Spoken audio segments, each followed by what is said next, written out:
sorry, and watch how it goes. So if everybody's okay with that, I'll jump to 9A after 7B. All right, so then,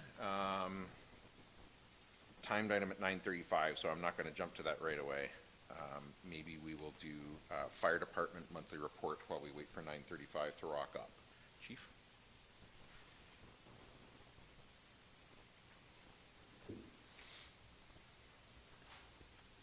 Morning.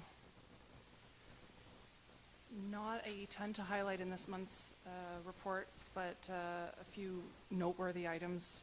5301, that was replaced. The old unit has now sold on GovDeal, and it earned far more than we projected, so that's a nice one, but not something that we should expect all the time. I think it was a bonus, but shouldn't be planned for. Our dispatch switchover, I've been talking about it for a long time. 8:05 this morning, I got notification that a smooth switchover, so we're live out of Tillsonburg now. And an update on our fire marquee claims. I had, the time of writing this report, we had received 0. To date, we've now received 31,000 from them, so a pretty significant claim came in this month, and that's all cost recovery to our fire department through insurance. And as always, I want to highlight our upcoming recruit training. So Zorra will host the end of March, the 24th and 25th at the Tempsford station, and we'll have all of the Oxford County recruits with us. Questions from council for the chief on the report? Councillor Mitchell. I'll just speculate the reason we got so much money for 5301 because it was such great shape coming out of the Uniondale station. A couple of questions. First of all, always interested in PPE. Can you explain the difference between the new hoods and the potentially new hoods and the hoods that are currently being used? I brought some with me. Knowing this question was coming, I thought the best way is to share. So if anyone's interested in looking at them, I brought some. But in general, the traditional hoods provide thermal protection, so they were designed to protect the firefighters from heat. It's the area around your neck and your face that's not protected by your helmet or your other bunker gear.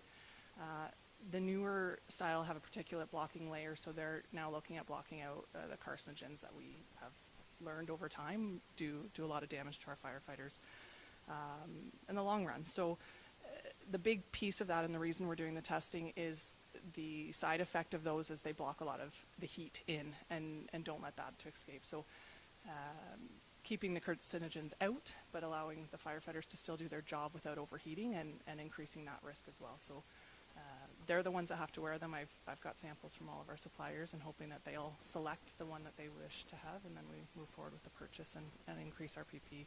Our firefighters are our most important asset, so let's keep them as safe as we can.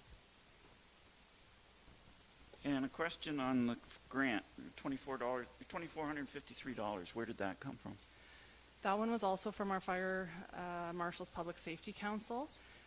They came in and we did a check presentation. We received a grant in conjunction with them and Enbridge for training materials, and in conversation with Jamie that day, he had apologized that we missed out on this grant, and I said, that's strange. We applied, like what did we miss out for? So he went back and looked into it, and it was actually a clerical error. So we did receive it. Glad that we had that conversation, and so the same organization, and it was part of a 3-year certification grant that they will provide to assist with training materials as we move into mandatory certification through the new legislation. Last one, along that line, this is not the first grant we received, so what's our success rate on applying for grants? Last year, we applied for the Firehouse Subs Grant, the Medallion 6K Community Giveaway, the Safe Community Project Assist, and the FMPFC, the Fire Safety Public Council Certification Grant, and we were successful in receiving all of them. So 2022 was 100%. I don't expect the same moving forward. I'll try and apply for a few different ones. We'll look at smoke and CO alarms this year rather than monetary. And then I'd also like to apply for the Farm Credit Canada Agri-Spirit Fund and look to do a grant application that way.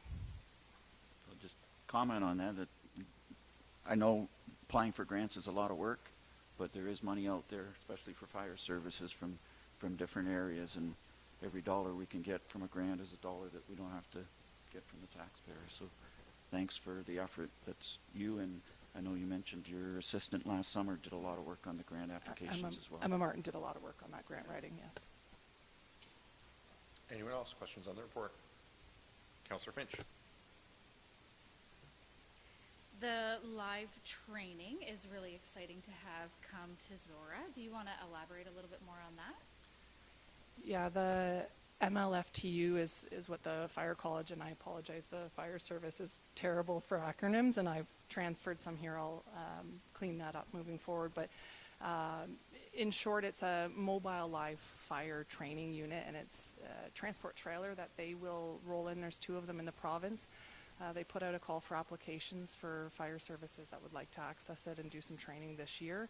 100 applied, over 50 were rejected. We were as well, first round. There was a cancellation, and it's coming through our area, and they reached out and asked if we wanted it second round. We had applied for it in April, hoping for fairer weather. We received it at the end of July, so we will have some warm live fire training in our new hoods.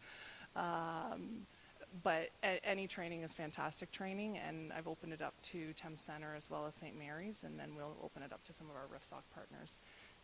And all seem pretty keen. It's a neat thing to have coming through. It's got rollover chambers, it's got different props, it's clean burning fuel, a lot safer for our firefighters to be working in, and we can burn around the clock, and it comes at no cost with an instructor to the municipality. So other than some firefighter wages, it's going to be a few good days, and I welcome all of council to come attend that as well while it's here. Anyone else? Questions on the report? Moved by Finch, seconded by Mitchell, that report 2023-026 from the fire chief be received for information purposes only. Is there any discussion? All those in favor? Opposed? That is carried. And now we will move to item 7A, delegation from Upper Thames River Conservation Authority on the Embro Dam Class Environmental Assessment, and Mariette and Scott. I will turn it over to you. I always remind anybody making a delegation to this council, assume they've done their homework. They've read the material that was provided, hit the high points, and leave time for them to ask you some questions, because I'm sure there will be some. I'll turn it over to you. Thank you very much, Mr. Mayor and members of council. Again, Scott Robertson. I'm a senior water resources engineer with Matrix Solutions, and my colleague Marietta Pushkar is a senior fluvial geomorphologist, which is a mouthful, with Matrix Solutions as well, and we're working with the UTRCA and the township on the Embro Dam Class EA. So I'm assuming everybody, again, has done their homework and knows where we are. We are at the Embro Dam, creates the Embro Pond within the Embro Conservation Area, which is 2 kilometers north of Embro. It's a tributary of Mud Creek. It's actually the next branch downstream is called North Branch Creek, and the water course that runs through the dam at this particular location goes by 2 names, Spring Creek or Youngsville Drain. Youngsville Drain is probably the more common name for the system. Some project history. It all really started probably about 15 years ago in 2007, 2008, when UTRCA retained 1 and then 2 dam safety and geotechnical firms to evaluate the condition of the dam. Acres International in 2007 reviewed the dam in relation to federal and provincial guidelines for dam safety standards, and found it to be deficient on a number of areas, most notably insufficient spillway capacity to pass the inflow design flood, which is the maximum amount of water that would be expected to come in needs to be passed safely through controlled measure without overtopping the dam. Overtopping an earthen dam can lead to dam failure fairly quickly. Insufficient freeboard above, which is the amount of room left over above the maximum flood level. The upstream and downstream embankment slopes of the earthen dam did not meet current specifications, and it didn't meet stability acceptance criteria as well. So current standards, the dam could basically fall over if under enough pressure. Naylor Engineering Associates was brought in 2008, and they did more of a geotechnical exam, but found basically the same thing. It didn't meet current stability, and it wasn't standards, and wasn't considered stable under existing conditions. So the project that we undertook follows a Class EA process. It follows actually within the Conservation Ontario class of EAs, but that mirrors very much what you might be more familiar with on the municipal Class EA process. insofar as we identify the problem or opportunity, which we've just talked about, and the dam doesn't meet standards and it's unstable and should be fixed. We complete a number of background studies. Then we identify and assess a number of alternative options to resolving the problem statement. We go through a period of public consultation, a number of points of contact to get everybody's input. We come up with a recommended preferred solution, further assess the implications of that, and that really constitutes phase 1 and 2 of the CO or municipal class EA process.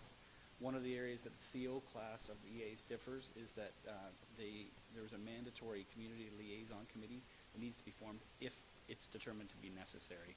And in this case, the community did want some more active involvement in this dam EA, and we have now, as I'll get to later in the presentation, identified a number of individuals who want to sit on that CLC moving forward.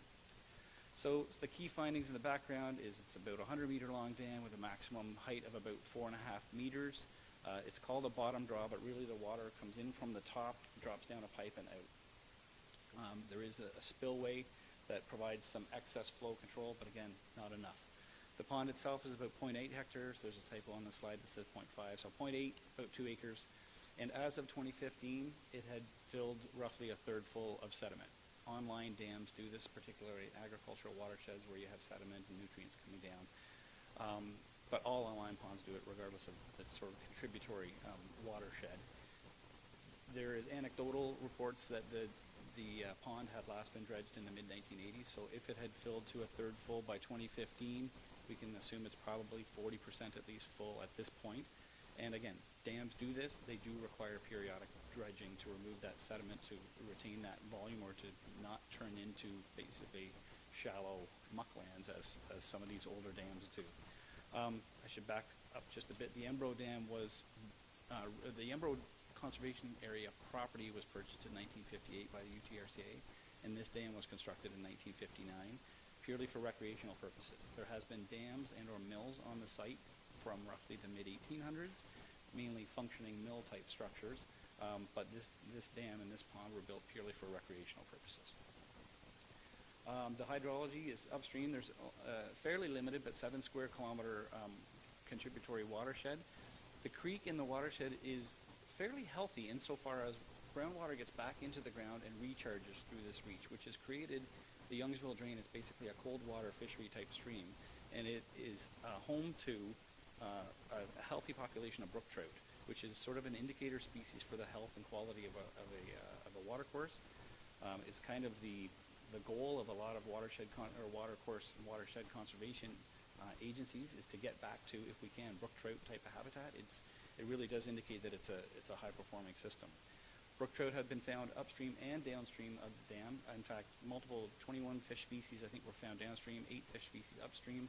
It's likely that the brown trout or the brook trout that were found downstream have gone through the dam over the top and then found themselves downstream. But now, because there's a dam in the way, they don't have the ability to access back upstream. So any dam online forms a fish barrier and a habitat sort of negative impact, if you will.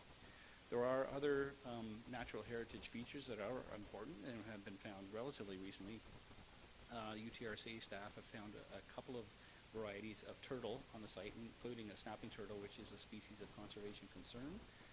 There are 2 candidate species of risks on the property itself. Barn swallow and bats can use the areas surrounding the pond, but they're not really using the pond itself. It is, there's migratory birds and other waterfowl do use the pond from time to time. In terms of water quality, I mentioned it's a cold water stream. Any online retention, like a pond, will function kind of like a bathtub or a swimming pool in the middle of summer, and it absorbs that solar radiation and leads to what we call negative thermal impacts from the upstream to downstream direction. It basically warms up the water.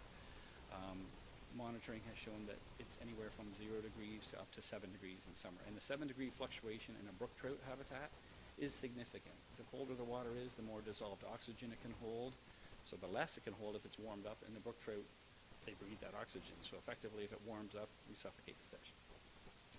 But there are populations upstream and downstream. So even though the dam does have a negative effect, it's still a fishery.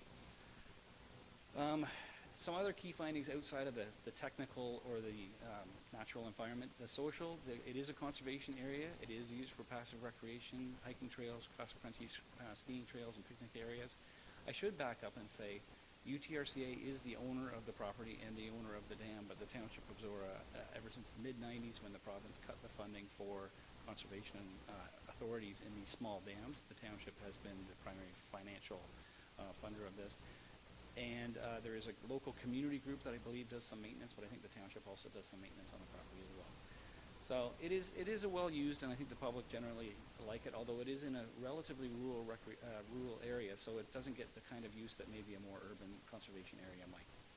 Culturally, again, the dam and pond were reconstructed in 1959, so in some ways because of the age, in some ways because of the rural, and I don't pretend to be a cultural heritage expert, but the UTRCA did bring in those people.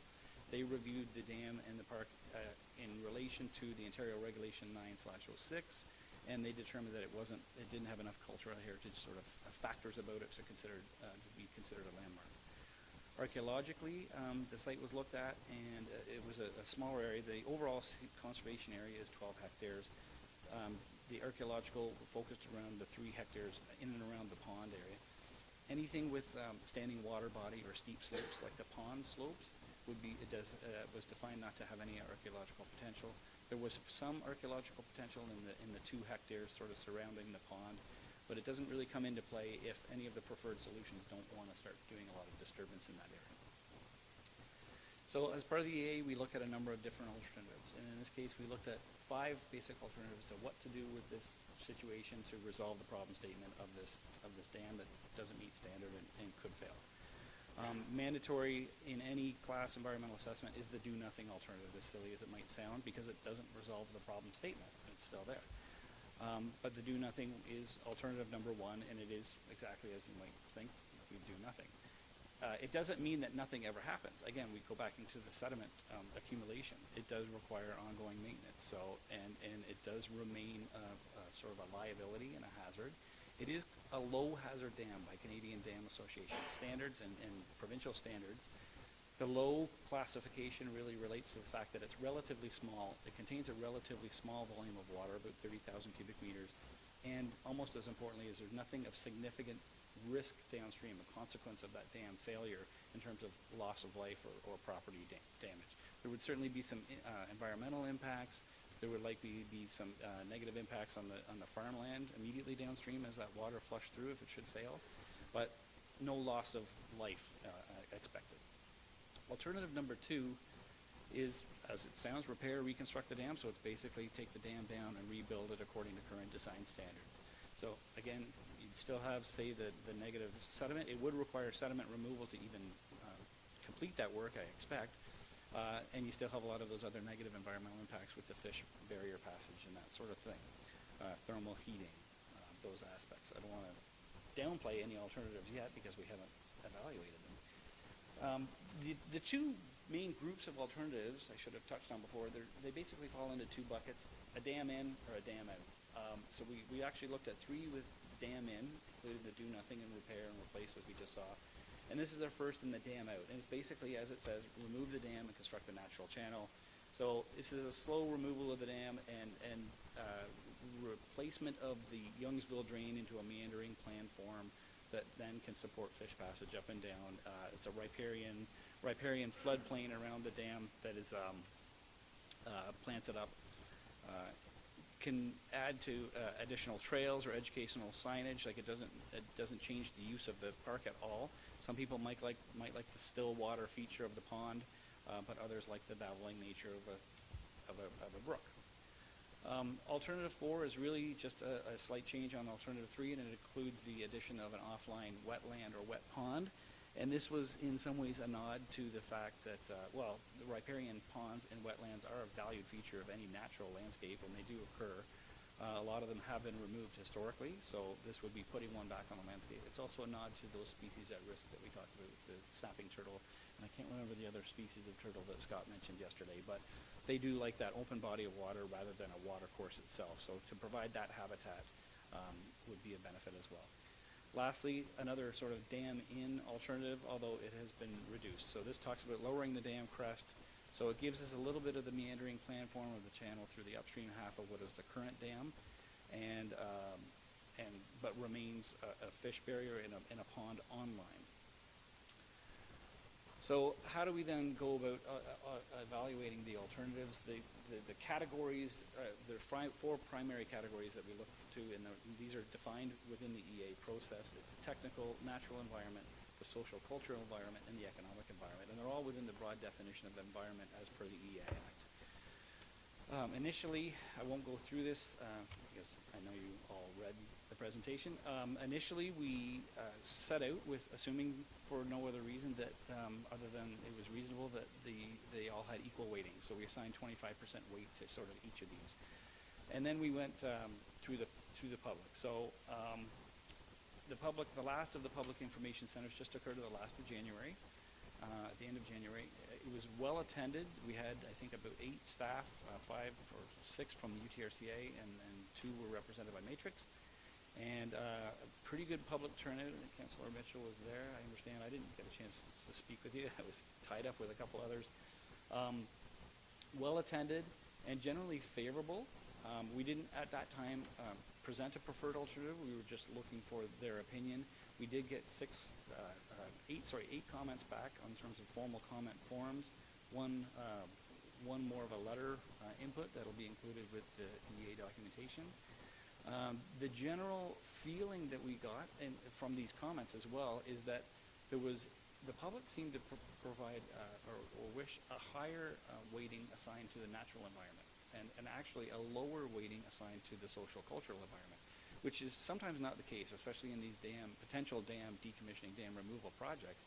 A lot of people like that standing body of water there, so it was sort of almost refreshing from the environmental side that people saw the benefit in the brook trout habitat and maybe removing too a potential liability, the sediment sink, the thermal impacts and whatnot. So what it ended up doing is it took that 25% weighting, equal weighting that we had assigned to those 4 categories, and it actually skewed the natural environment up to about 31% and the social cultural down to about 19%, but retained the technical and economic at about 25%. But of course, you've got a member of the public talking about economics, and that's really going to be coming down to more your purview than perhaps somebody who doesn't care how much money is spent on it. So the big reveal, the outcome of the alternative evaluation, and we did look at this a few different ways. We had people look at it independently and score on there's probably 25 different questions that we looked at, and all, including the 25% equally weighted and the modified weighting to account for public input, all of them came out with alternative 4 being to remove the dam and the construction of an offline pond or wetland with a natural channel as the preferred. So I won't belabor this. It's the same picture we already looked at. Here are just a couple of eye candy examples. Hodges Pond removal and Cedar Creek restoration, both of which occurred in the Upper Thames Region Conservation watershed. And these were dam removal projects that returned a creek to its sort of a more natural plan form. So there are, and we see the use of a trail, the construction of a trail, so it still does encourage a lot of public interaction with these features, even if a pond is removed.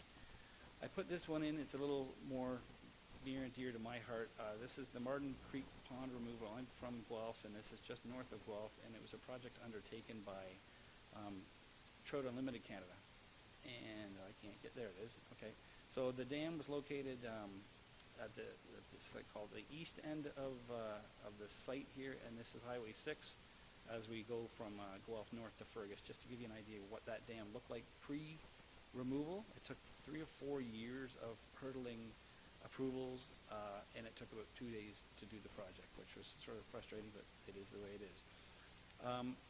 So the dam was just slowly removed, and in this case they opted to allow the water as it receded. They found it found its own plan form again, so it sort of avoided the idea of doing an engineered or a geomorphology natural channel design, which is valid, ends up with great water courses at the end of the day, but they, almost because they couldn't get in there, the muck was too soft, so they just let it do its own thing, and it found that a creek will find its own preferred plan form if you just let it do its thing.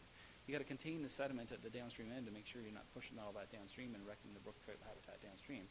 But this was within a days or a week or so of that dam removal, and it had already reformed. The next transition, this is a year later. So that, all the sediment that they just left in place on the riparian overbanks come from, again, an agricultural watershed high in nutrients. There was a seed bank, a native seed bank of all the plants and everything that has grown around it has dropped in there over the years, and it's just sitting there waiting to bloom. And within a year, it had not stabilized itself. It was mucky for a number of years, and they really couldn't get at it. And then Phragmites did come in, and they had to do some localized control of some invasives. But it basically, they just let it do its own thing, and this is what resulted. Google Street View is our friend. So from that Highway 6, which is why I highlighted that, looking downstream towards the dam, this is what it looked like prior to removal. Again, not dissimilar to what we're seeing in Embro. This was, so that was 2009. This is 2011, so this is about a year after removal. Again, that whole floodplain has now vegetated itself. There is a meandering brook trout. That is brook trout creek as well. And they have actually found more population of brook trout since this removal 10 years ago. And then this is 2022, so same viewpoint, showing that trees are starting to come up, and we're getting good cold water habitat. So the impacts of the preferred alternative, again, won't bang through all the categories. Environmentally, there's almost nothing bad to be said about the dam removal. It would, again, remove the thermal heating impacts. It would remove the fish barrier. It enhances the aquatic habitat. Technical, okay, so there is potential for nearby shallow groundwater wells to be impacted. If that water pond has been in place for so many years, and replenishing that shallow groundwater, and local wells are using that as a water supply, that water level could drop. It's a mitigatable problem insofar as you just drill a deeper well. Not without some cost, but it is mitigatable. But it does also eliminate that dam safety hazard that we talked about. So it's a liability on the owner, and who knows which way the courts would go if something bad should ever happen there, but I guess it could be a liability on the township as well. Social and cultural, we lose the still water, that aspect of things, but we replace it with a natural water course and a side wet pond, so you don't even necessarily entirely lose that still water if somebody wants that reflecting pond. There's really not a lot of negative impact, at least in my view, on that conservation area. And possible trail enhancements and educational signage opportunities, that sort of thing. Financial, yet to be determined, and I know that's going to be a topic of discussion here, I would expect. It could go a number of ways. Again, it removes, if the sediment there could be left in place, it removes actually the need to remove and dispose of that sediment off-site, especially on the recurring frequency that would have to happen. It's on the order of decades, so you might not need to worry about the next time, but it would probably need to be done soon if we left a dam in place. This slide kind of highlights not only are there a number of external possible funding sources that are out there, the other thing I would like to point to here is that most of these are more apt to want to fund a dam decommissioning and a dam removal project than they would a dam replacement project. Sort of the ethos nowadays is that we're trying to get a lot of these things offline, especially if they don't have a function of power generation or anything beyond that recreation. Trout Unlimited, Ducks Unlimited would support, I would expect, that offline wetland. UTRCA has access to the WECI program through MNRF or through the province. It's the Water and Erosion Control Infrastructure Funding Program. They tend to put the smaller head dams lower on the priority list when comparing to, like, they only have a finite budget every given year, and they will assign it to sort of those that have a flood mitigation hazard function or something like that. However, a dam decommissioning project does actually ramp it up on the WECI funding scale, as I understand it. Municipal contributions, external fundraising. With that, the next steps and contact information, the Meet with the UTRCA board is now a redundant bullet because we met with them yesterday and they basically supported, they saw exactly the same presentation and offered their support for moving forward with the EA. So then we would, if we got support through the township today, we'd finish and file the EA, and then it would move on to the next stages of obtaining funding and detailed design and construction. So with that, I'll stop and open it up to the inevitable questions, I'm sure. So just before I ask council for questions, just one thing I want to clarify. So Upper Thames board yesterday, you said express support. Was there a resolution passed in favor of? Okay, so a formal recommendation endorsement.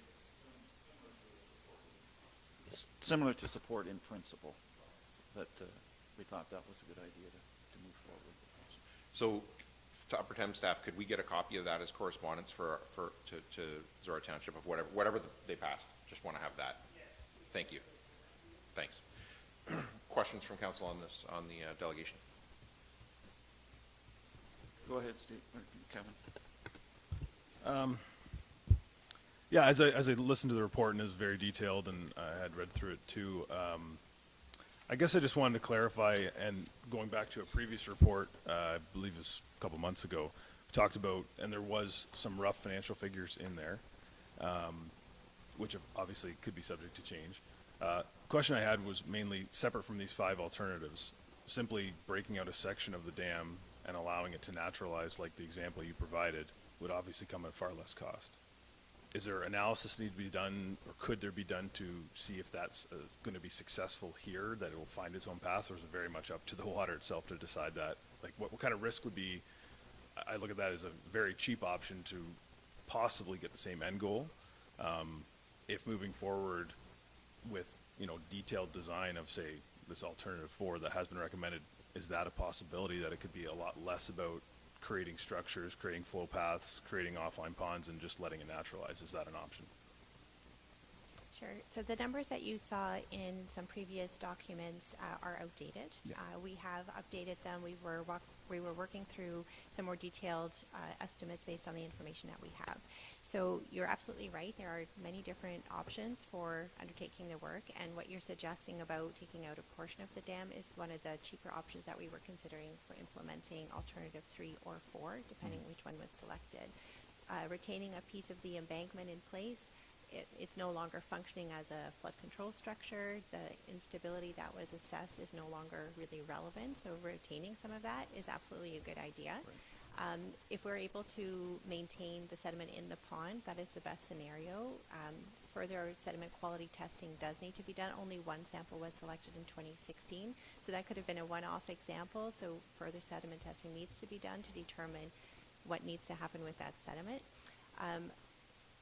Further assessment does need to be done to determine, can we just let the channel evolve on its own? It seems like it should be able to. I mean, a watercourse, as Scott has shown in those slides, does find its own path and does carve its own dimensions and so forth, and there should be a seed bank in the sediment, and even if not, scattering, like hand broadcasting seed or spraying some in that area would certainly help to achieve the vegetation. So there is a wide range of options of implementing the preferred alternative, and going the easiest route of just, minimal impact, minimal work would certainly be the priority, I think, in this area. When we're considering the alternatives, we do have to think about all the potential implications. So worst case scenario led to that option being identified as the highest cost, because if we do have to remove all the sediment, there's all kinds of costs associated with disposal and so forth. But maintaining the site maintaining the sediment where it is really the best, right? And then you don't need to transfer materials. If the channel is able to, the channel will establish a new form. Whether it's going to be good brook trout habitat would need to be determined, and some borehole testing would help to determine that as part of detailed design. So I think what we had thought about internally in terms of advancing this alternative would be to do exactly what you said, remove a portion of the dam, gradual drawdown, have the channel find its own way, and then we reassess. All the water that's currently in the sediment has to drain out, just as the Marsden Creek example. You can't put nobody can walk on that sediment without sinking. So letting the channel find its way, let the water just drain out of the sediment, and we see what's left on the channel bed. And at that point, we may need to just do some gravel augmentation so that you can start developing those riffle features that the babbling brook sounds that the brook trout will use for spawning as well. So it is more of a phased approach. And then likewise, the implementation of the offline pond, that would happen later. We need to let that sediment drain, and then you would be able to determine how the channel is responding and how the other areas. So you would have a phased approach to the implementation.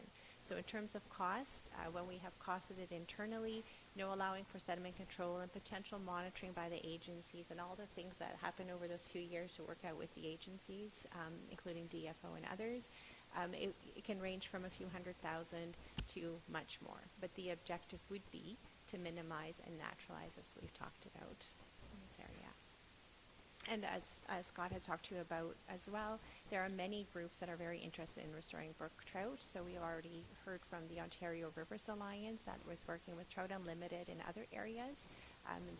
They go for funding opportunities themselves to try to help, because that's their objective, is to really restore these water courses. So there is funding available, and a project like this, Trout Unlimited may even want to help spearhead it and help with the implementation of it. So I think there's a lot of support financially, as well as the soft support that has no, ticket to it, but is very valuable for restoration.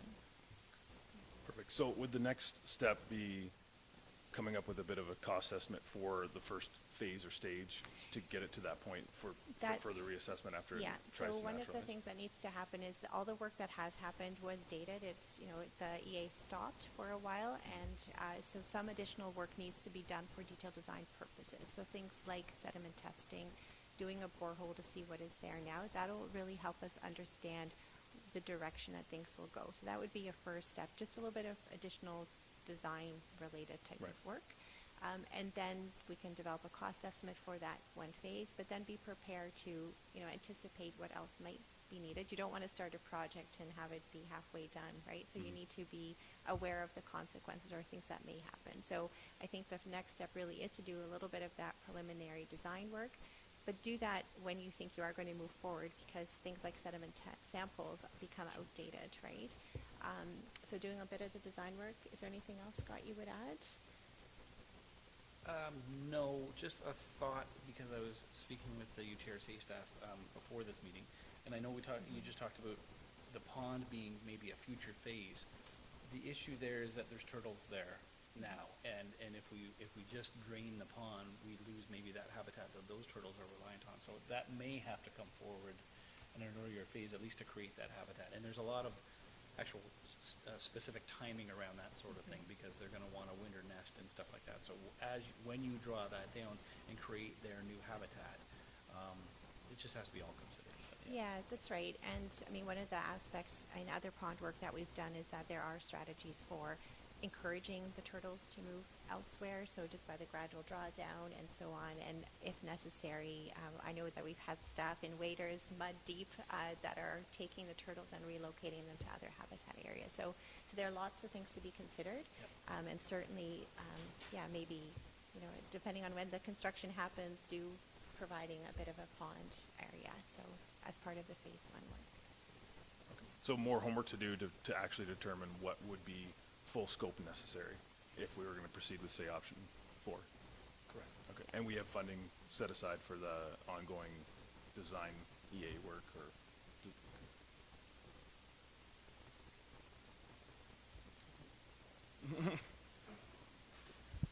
Yes, we do. in reserves, correct? Yes, we do. Okay. And it was based on the estimate done back in 2018, Okay. so Okay. we may have All to right. adjust it. The only other question I had was maybe just to elaborate on I was kind of surprised that the social was outweighed by the natural to some degree, although it's a small pond, but just wondering if that was, the guess was that was because it was outside of town. So I mean, we have the Harrington Pond that's been a subject of discussion. I won't call Tempsford's a pond because it's just a bunch of muck, but similar situation, and I think they would weight things differently potentially in a village. Is that likely the reason, is that this is kind of out of town to some degree, or was there any input that could expand on that? Or?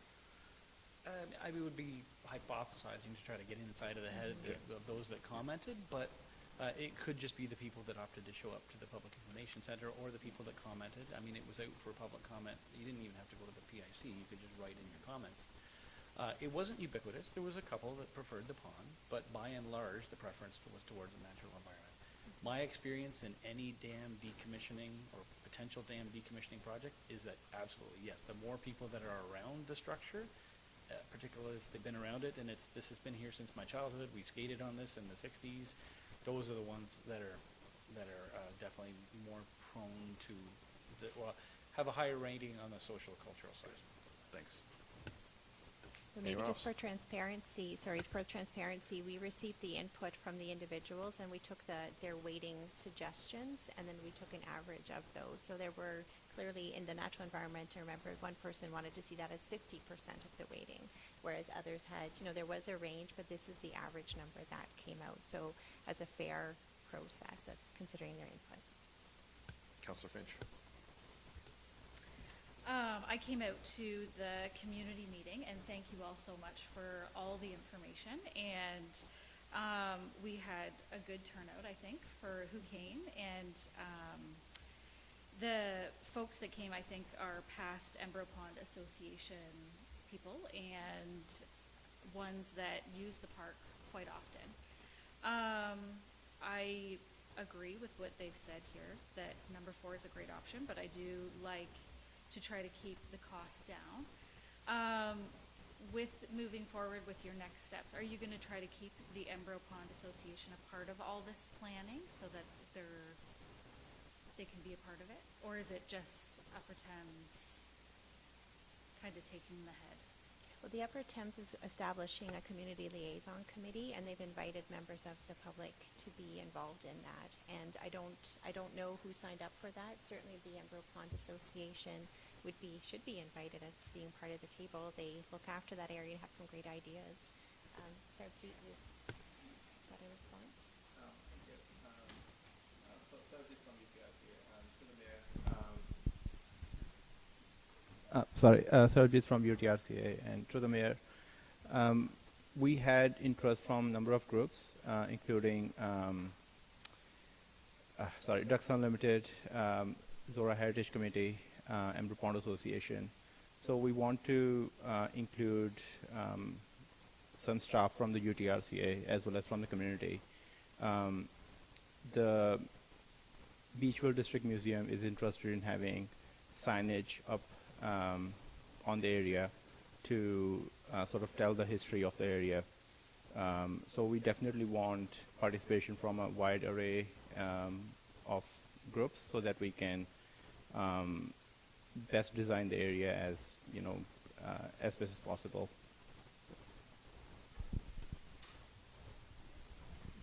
Anyone else? Councillor Mitchell. Yeah, thanks for the presentation. It was just as informative today as it was yesterday. And between the two, I think I've got a pretty good idea what's going on here. My first two questions are about the process, and you mentioned that the pond, the conservation area, and the dam are all owned by the Upper Thames, but the cost of whatever we do with this is going to be borne largely by the township. So who ultimately decides whether we go with option 4 or 3 or whichever? Is that our decision? It's a tricky answer.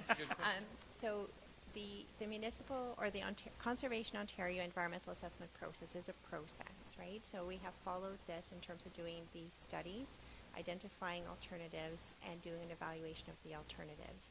The outcome of the evaluation is the preferred alternative, which is option 4. If the council is not in agreement that the study was done appropriately or that the weighting and the evaluation was not done appropriately, then that needs to be stated and the study needs to be reviewed and updated if needed. So the outcome of the discussions is a preferred alternative, which has gone through this process. So we're not really able to sit and say, oh, I like number 2 or number 5, because there's a process that has led to identifying which one it is. There could be valid concerns, so a financial implication is a valid concern that could lead to alternative 4 not being implementable. In that case, that needs to be considered, and another alternative needs to be identified. So then there's a flaw in the process that has been followed because economically it cannot be done. So there are those aspects of it. So do you have something to add? I would add, yeah, I've been in the game long enough now to know that I've seen a number of EAs. This actually doesn't obligate you to do the project. This is the process that got us to this point. I've seen a number of EAs completed, particularly at the municipal level, where it just was never implemented. And they actually do get stale dated, much like the sediment testing and other natural environment stuff that only lasts 5 years. I think the municipal Class EA is about 10 years. And if you haven't done anything on the project in 10 years, you need to reopen that in order to move forward again. It's really just a transparency and process is what the EA process is. So it doesn't necessarily obligate the municipality to fund 1 or 2 or any of the alternatives, really. It could also be an EA amendment or addendum that is done. So if the preferred alternative is what it is, and the project is, agreed upon that it was completed appropriately, but then new information comes to light, like the funding opportunity, then an amendment could be completed that might then recommend a different alternative. So it doesn't necessarily negate everything that has been done, but new information has come to light that needs to be considered, and that changes what the preferred alternative needs to be. And even when you, when you do complete the alternative 4, we had talked about different phases potentially of, phasing to put in an offline feature, and then we talked about maybe needing to do something in the interim, but that phase 2 could be delayed until another time.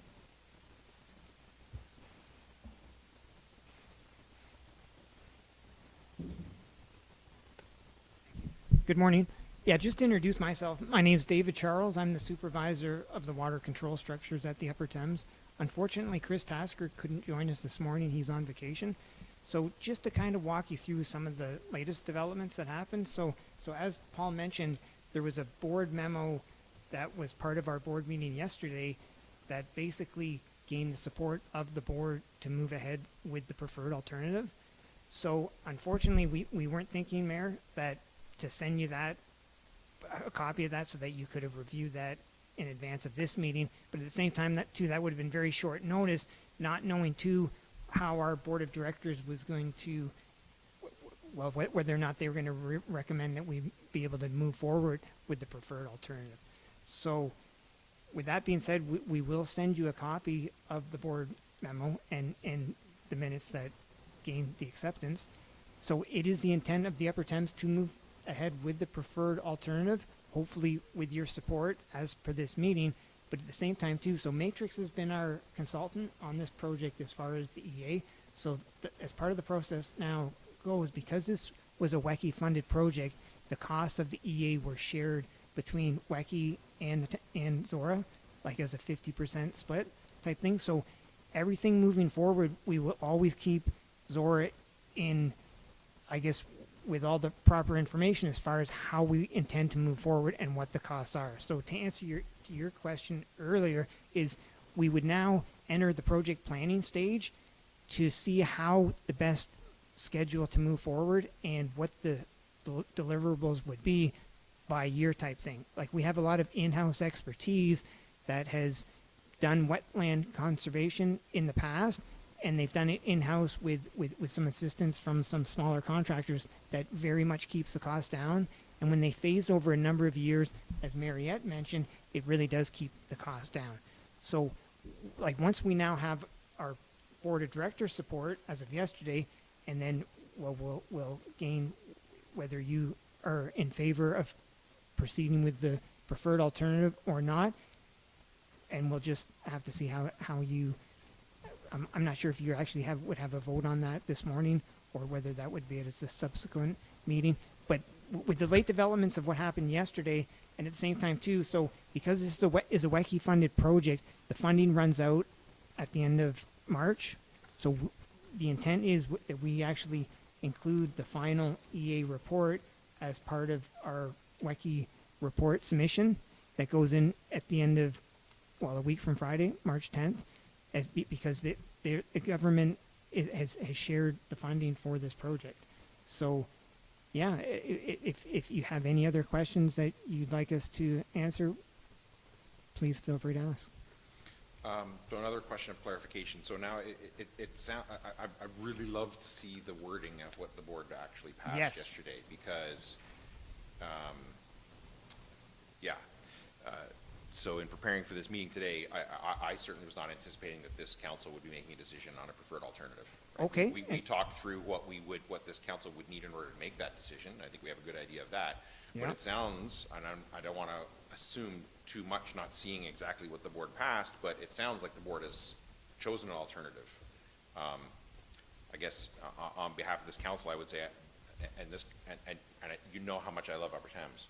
Yeah. But that's extremely disappointing that a decision was made by the board without any kind of consultation with this council before we're left now to essentially decide today before it's submitted and a preference has been expressed. I think it would have been really much more constructive.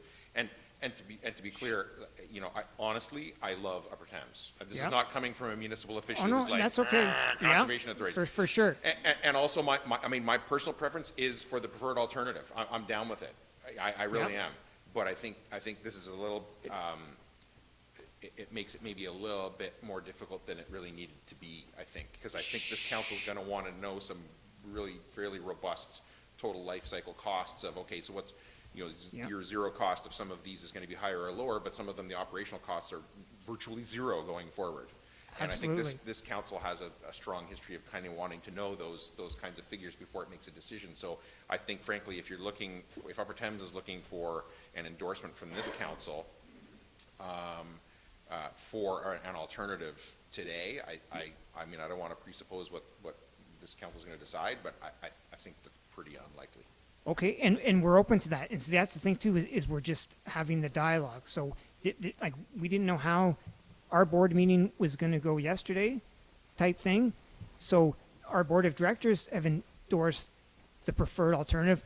We're not looking to put you on the spot and have you do the same thing today unless you feel that that's the way you want to proceed. You know what I mean? Yep. Like, so what we're going to do now is we're going to post the EA type thing, close up this year's WECI project, and then we'll get into the project planning stage, and that's where we'll keep you in with all the information moving forward, because as you would be, like, well, our biggest step would be to obtain funding, but at the most part too is to develop the project plan and outline the costs of the different options to work with your staff so that you know what the costs are moving forward and when the years where the work would take place. Like, one of the questions that came up by one of our board of directors yesterday was, well, when would you move forward with the final design? And so my question to that answer was, well, 2025. So this is not an immediate thing now, because we know the costs involved, and we know your council needs to weigh the various information that's presented to them. So I apologize if you think we're rushing you at this meeting. That's not our intention. Our intention is just to keep you updated with the developments of the EA, and then also what happened at our board of directors meeting. And yesterday. again, I mean, I Yeah. don't want to assume too much. It depends on Yep. what the wording is of what Upper Thames passed. Like, exactly, did Yep. it say, you know, something to the effect of, this is it and that's it, there's no turning back? Or did it say, we generally express and endorse in principle, you know, and that matters, right? Sure. So, I'm going to turn it back, yeah, Councillor Mitchell. Just to clarify, I did vote yesterday in favor of the motion that was put forward. I wear a different hat when I'm at that table than when I'm at this table. And what I saw, from the way I interpreted the vote we had yesterday, it's similar to what we do as a council when a community group comes to us with a project, and we vote to support it in principle, and we set up a committee and we say, come back with more details, and then we'll really decide whether we're going to fund this. And that's my interpretation of what happened yesterday and why I voted the way I did. I personally, and I'll get back to my question in a minute, but just because we're on this topic, I personally would like to look, I think number 4 is a good alternative, but I would also not like to rule out number 3 at this time, which is basically the same thing as Rob, our experts have said, which is basically the same. 4 is same as 3 with the addition of a small pond. The small pond, what concerns me about that is option number 1 is to do nothing in the short term, but in the long term, we're going to if we do nothing there, we got to dredge this thing. And what really scared me yesterday was the word cyanide that you used, Rob.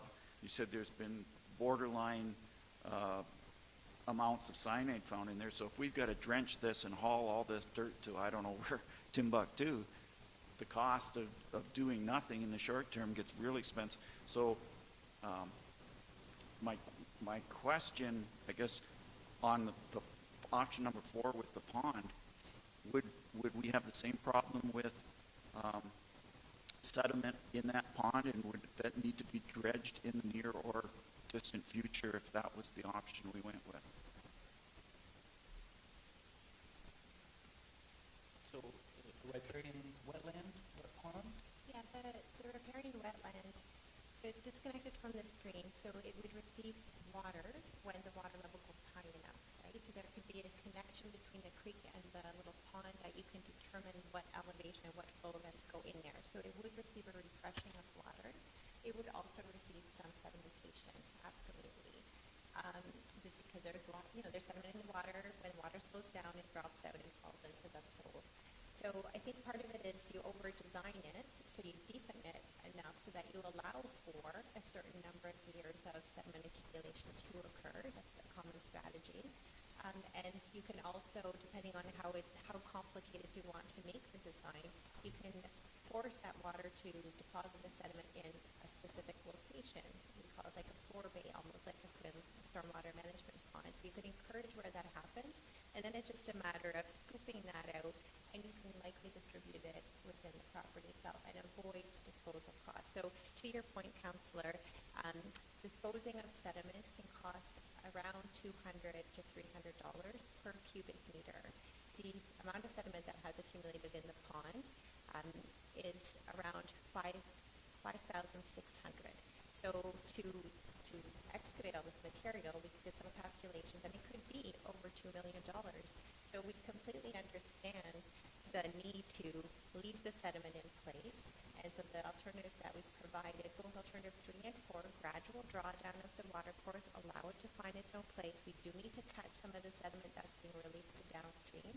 Ideally, we redistribute that within the property itself, and that's it, right?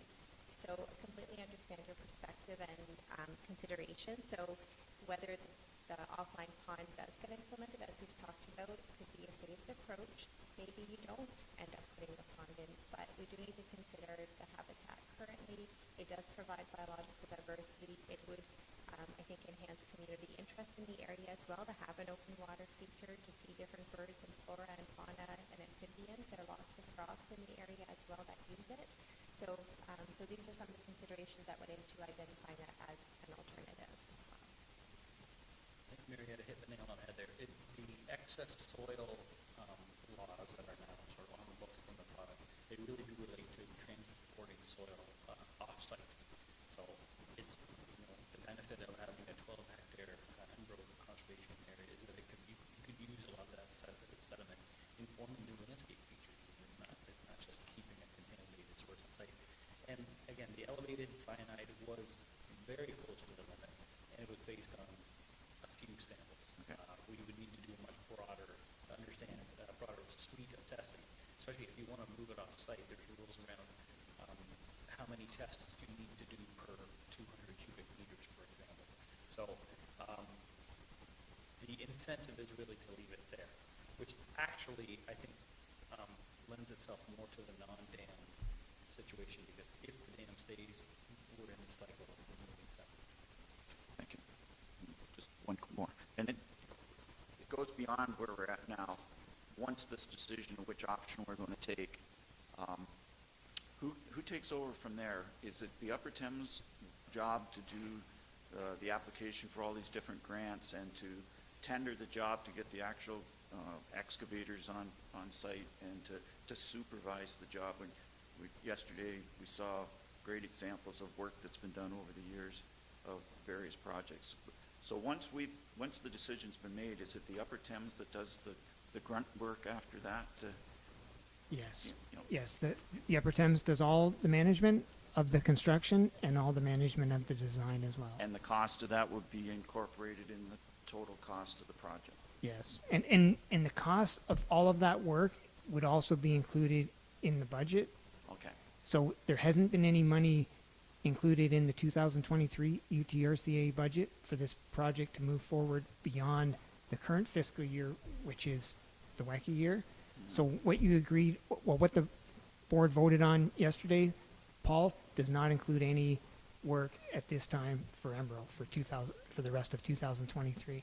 So fortunately, we've been able to secure the WECI funding for the EA, and then also for the cultural heritage evaluation report that was done in fiscal year 2021. So that was all the costs for those two reports was shared between Zorra and the Ontario government. So we would never move forward without having those monetary items approved in the Upper Thames budget, and at the same time too, we would meet with Zorra staff in advance, like we do all our other member municipalities, to just discuss like construction items and design items like that before our budget goes to the board in November. That's So, it for me. so, Thanks. so I guess that would be one question for you, Paul, is who would be our contact for Zorra staff? Like, I haven't participated yet in my, well, it'll be coming up to 6 years with the Upper Thames. Like, we haven't done a construction project on any of your land, so we normally have like a staff contact that we keep in regular contact with to assist with the Our project. staff will reach out to you. Okay, and that's perfect. They'll work out who that's gonna be, and they'll Okay, reach out to you. and that's great. That'll Thank you. happen for sure, Yeah. no problem. Yeah, great. So it's always best, and that's what we're at now too, as far as the information stage, is to keep your council abreast of the developments, and that it's not imminent as far as anything moving ahead without you being in the know and voting accordingly. Anyone else? Deputy Mayor Grigg. So I'm just going to make sure I'm understanding some of the next parts of the process properly. So please bear with me. So am I understanding correctly, between the alternatives, so the potential price tags that could be affiliated have been impacted since the last numbers we've seen. There's nothing attached to this presentation, but obviously some of them are going to be more expensive than others, and alternative 4 likely to be more expensive than alternative 3. So as we proceed forward with the proper process that has led to number 4 being the preferred alternative, with that process completed now, you can step forward with more detailed designs on what could actually happen. And then through that, the detailed designs and the phased approach, the specifics of how much this is going to cost, we're not going to know prior to it starting, correct? Because if we start, seeing how water works and then where we need to intervene or not, there's going to be some form of unknown, but there may be multiple scenarios with cost projections affiliated with each. And so through that process, if it's starting to get more expensive, will there be an opportunity to pivot to alternative 3 if the added costs of working through alternative 4 then, like, from our perspective, obviously number 4, that I love the drawings, I love everything, the brook trout, like, everything sounds amazing. But we have, very different pressures around the circle with what we do. So specifically what I'm interested in knowing is the obtaining funding part. So I'm looking at this chart here of the possible funding sources. So are we obtaining funding with in mind alternative 4 as endorsed through Upper Thames and yet to be endorsed through council? Is there any funding sources that would only be affiliated with proceeding with the project to have that pond offshoot, and that if we were to have some costs starting to creep up, that maybe it would make sense to consider other alternatives? Would we know exactly what's coming in and out and what we would benefit from or potentially lose before we're making those decisions? And are we making those decisions? Or as the process proceeds and obstacles come into place, do we just get the bill? Okay.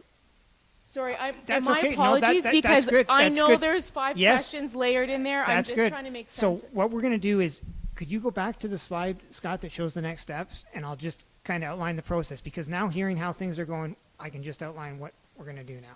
Okay, so the step we have to do at some point is file the EA. So we won't file the EA without council's acceptance of the preferred alternative. So what we're going to ask Matrix to do is to satisfy our WECI funding requirements, which we need to substantiate the money that they've paid.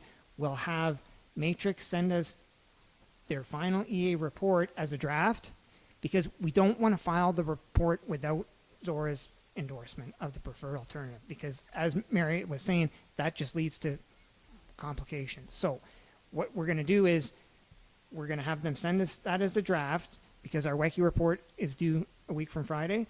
And at the same time too, we're going to send you the board memo that was approved by our board yesterday.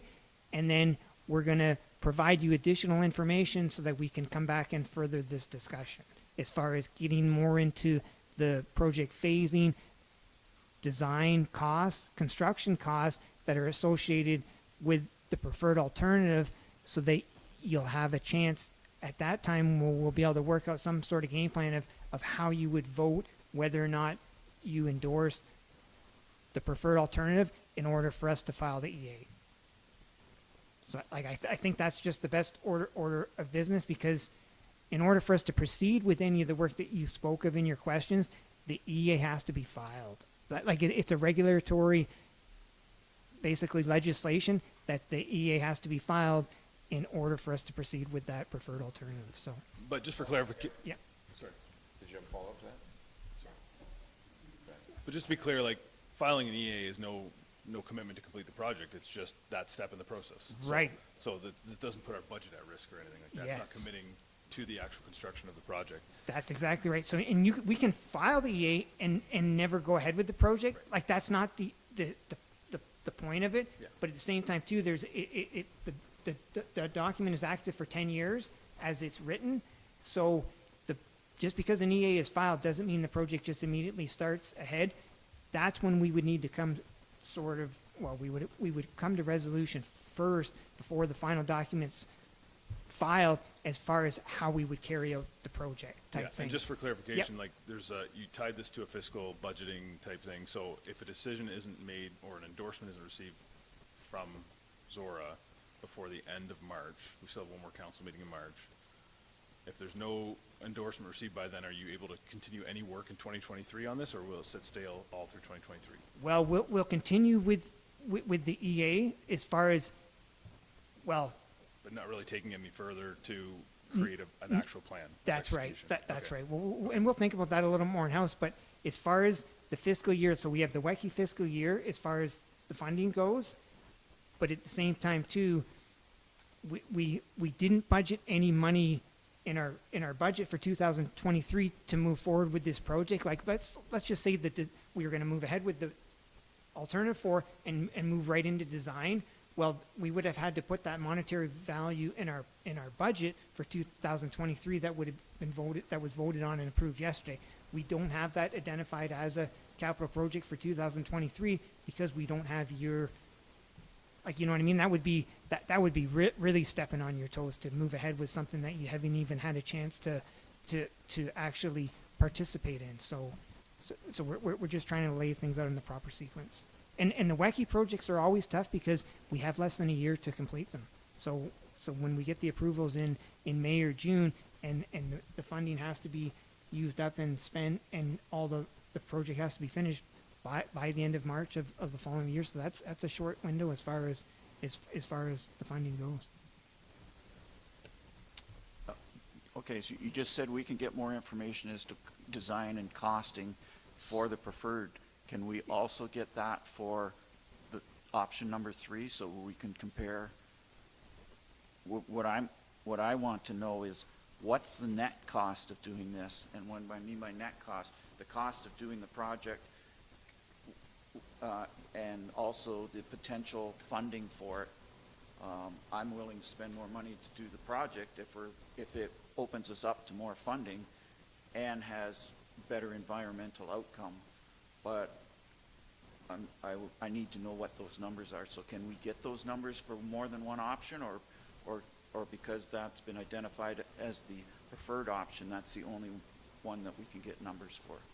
Okay, and all of the relative costs for the different alternatives was provided in the original EA. Like as Marriott spoke of, those costs are a little bit outdated, but generally like the variation would still be the same, just with a different, with a multiplier. Bigger numbers.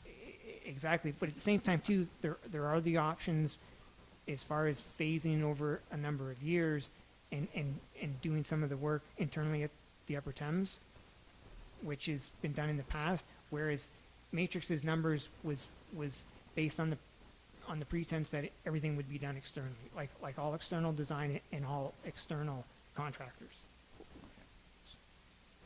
If I may. Really, the difference between 3 and 4 is simply the offline wetland, wet pond. Yeah. So to differentiate between those two alternatives, I don't think it's much work. You're really just pulling the one item out of alternative 4. To one of the 5 questions that was buried in your, it is, and it kind of speaks to what you were just talking about too, Councillor Mitchell. There are absolutely some of these funding sources that aren't going to be available if you want to have a dam in type scenario. Trout Unlimited is interested in fisheries, in brook trout in particular. Ducks Unlimited is interested in generally in the open bodies of water, in the wet ponds and wetlands, or waterfowl, right? So, you know, without a wet pond, wetland offline, I don't want to prejudge them, but I'm not sure Ducks Unlimited is really coming to the table with vigor. Trout Unlimited would. Ontario, without a water course, Ontario Rivers Alliance is probably not coming to the table with funding. And not only are they not coming with funding, they're the ones who are out there advocating and chasing other funding sources too. That's what they do. So it definitely does matter. Without removing the dam, I would argue that WECI funding is probably more of a long shot. They're going to be more apt to support a dam decommissioning. Okay? So I know it's tough for the council to decide, but there's combinations and permutations that aren't going to be understood until we move forward. Any other? Councillor Mitchell? One last comment, and that's on the WECI funding, and what I've seen in my years on the board is that WECI funding is provincial funding that covers 50% of a project, and just about every project, or if every project that the Upper Thames takes, is after approval of WECI funding. And as Rob said a long time ago in the presentation, that WECI funding is prioritized for flood control dams. So I am very skeptical that we will get if we get WECI funding, it will be several years down the road. And I guess part of the decision would be, would we actually wait until we have the WECI funding in place before we go forward with this project? Because 50% of whatever this is going to cost is certainly an important thing to consider. But of those fundings there, yeah, WECI is a very competitive process. Every conservation area, every in the township or in the province is competing for these, and I don't think we're near the top of the list for a project like this. Sure. Just to add one thing on to what you said, Paul, and thank you for that information, as far as the EA would need to be filed first before the WECI application was submitted for. Any other questions before I read the motion? Moved by Finch, seconded by Mitchell, that item 7A be received and filed for information purposes only. Councillor Finch, do you wish to speak to that?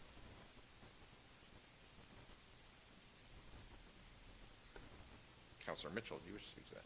No, I think we've had a long and very interesting conversation here, and we're nowhere near to making a decision, so receive and file is the proper thing to do, and look for more information coming.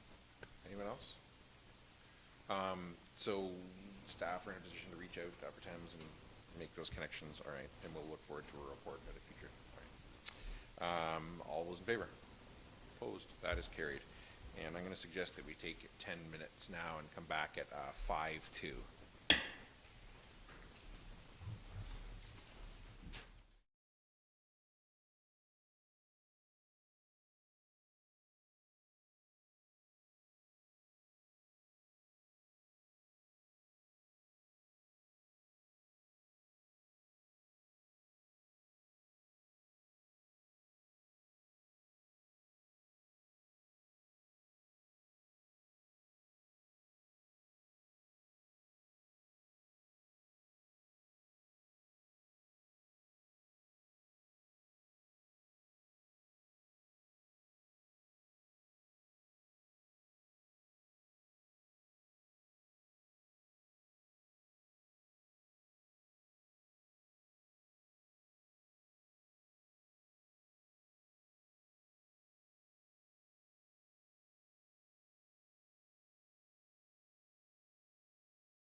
7, I'll call the meeting back to order, and we are at item 7B, presentation from Oxford County Federation of Agriculture, and Ben Lafort and Dirk Bogart are here to make a presentation and answer our questions. As I always say, assume that council's read the presentation, hit the high points, and they will bombard you with questions, I am sure. Over to you, Ben. Excellent. Thank you. That's good advice, because I could definitely drone on for an hour plus. So I will be quick, and much more important to have the discussion than me read the slides again. So yeah, hitting the main points of what we're discussing here today. So last year, OCFA and OFA approached the Zorra Township about participating in hosting a cost of community services study. And now we're presenting the results of that study. We're all said and done. So just a quick review of what the study actually is. So these were studies developed in the 80s by the American Farmland Trust, and their actually original intent was as another argument to preserve farmland. And that's a very timely and important discussion for OFA. Preserving farmland is one of our top priorities and one of the hottest issues we have right now. So, there's lots of arguments to preserve farmland, the economic benefits of farmland, environmental, social benefits of farmland. These studies were developed as another argument to say there's a fiscal reason that, hey, just developing over farmland may bring in more revenue, but it also comes with additional costs when you turn 100 acres of corn into 100 acres of townhouses. So what these studies look to do is break down the municipality's land base into distinct land use categories: residential, commercial, and farm, essentially, right? Farm also include forest properties, and commercial and industrial lumped together. We've done a number of these studies now. We're now doing another one in Grand Valley Township in Dufferin. This will be our 7th study that we are doing. So there are 4 steps to the project are defining those land use categories, right? Residential, farm, commercial, collecting all the data from the municipality and working with the municipal staff, et cetera, to pile in the data and the info, and then allocating all the revenue. The idea is that we allocate both sides of your operational budget, all the revenue, all the expenditures, to one of those 3 land use categories: residential, farm, and forest. And then we sum it up there in a way that kind of shows how much income is being brought in from different land use categories versus what they are demanding in services from the municipality. So I'll jump to this slide here. This is the average results of a number of the studies in the U.S. that we looked at. This is the easiest way to interpret what's happening. So that horizontal red line there, think of that as kind of your break-even point. That is the point where you're saying for a particular land use category in that year, $1, if it's at 1, that means that for that land use category, they brought in $1 worth of revenue for every dollar of services demanded. So above that line would mean you're demanding more in services than bringing in revenue, and below that red line is the opposite, bringing in more in revenue than demanding in services. So the average results we see from the U.S. is that residential are typically above the red line, commercial, farm, forest, industrial below that line, meaning they're bringing in more than consuming in services, and for different reasons that are driving the results. So we want to do more of these studies in Canada, because we're not very popular in Canada. We can't just assume that what is the case in the U.S. is the case in Ontario. We have vastly different municipal financial systems in the U.S. So one of our initial goals was to verify, is this similar to what we see in the U.S., or is it a very different story? And we also had the dual objective. We wanted to expand upon the original methodology too. OFA is a lobby organization, a provincial lobby organization, so we wanted to look for policy items that we can work with our rural municipalities on to collectively go to the province to improve the fiscal health of rural municipalities. So in a way, I see these projects as hitting on OFA's 2 top priorities, which is preserving farmland and our Producing Prosperity campaign, which is about distributed economic development throughout Ontario, not just in major urban areas. And part of that includes, a very important part of that is adequate funding for rural municipalities like Zorra to provide the type of services that we need to attract professionals and businesses to be in other areas outside of just the GTA. So I'll kind of just quickly roll through these slides. Again, this is really getting in all the details and stuff, and it's all in the final report, and you have the slides. This is just kind of showing how we collected data, kind of manipulated the financial information returns to have it reflect the 3 land use categories that we mentioned at the outset, and just showing that for the operational expenses and the revenues, we're doing the same thing, allocating everything based on the demand for services. So how do we actually do that is different by each service. So the easiest kind of example I used to use is how we would allocate the so for example, fire protection services. So we were very fortunate. Your fire chief gave us excellent data on the number of calls that went out in the 2020, the year of the data we're looking for the study, where those calls went, what type of properties, what type of vehicles it was responding to, right? So simple math isn't worth the numbers, but simple math, if 100 calls for service went out, and 85 of them were to residential properties, 5 were to farms, and 10 were to commercial properties, we'd allocate the budget for fire services as 85% to residential, 5% to farm, 10% to commercial. So we're using the demand for services as a way to allocate the revenues and expenditures with each of the different services that the municipality provides. I'll quickly run through just a few of the high points here, just showing, the revenue. Zorra Township extremely dependent on property taxes. It's essentially the only, self-sustaining revenue tool that you have, apart from, some slight income from, service fees, et cetera, development charges. But also then the second piece there being conditional grants and grants from other upper levels of government. And that's certainly an issue that we can focus on increasing in the future. And then looking at, okay, how's that revenue and then where are the costs going, right? So transportation services being the biggest, protection, so looking at, fire, police services, et cetera, coming in at number 2, and recreational cultural services as number 3. Then looking at, okay, so property tax coming in by each land use category, 60% of the tax coming from residential, 15% from commercial, and 24% from farm properties. Then looking at the total revenue, so similar story. This is, you have other revenues other than property tax, but it follows a very similar story to what you saw for property tax. And then the share of total expenses from each land use category, 72% residential, 22% commercial, 6% farm forest properties. So these are the kind of, I guess would be the highlight of the results here of that ratio. I mean, this is going back to that horizontal red line again that I showed. The results here for residential, the quick explanation for in that year, 2020, for every dollar revenue brought in by residential properties, they demanded 75 cents for the services, 78 cents for the services demanded for every dollar by commercial industrial, and 17 cents for farm and forest properties in that year. I'll quickly run through some of the caveats and the kind of issues of with the methodology they always got to be aware of. And the number one is that to interpret these results is that this is the best description of it is that they're a snapshot in time, meaning this showed us what were the results in Zorra in 2020.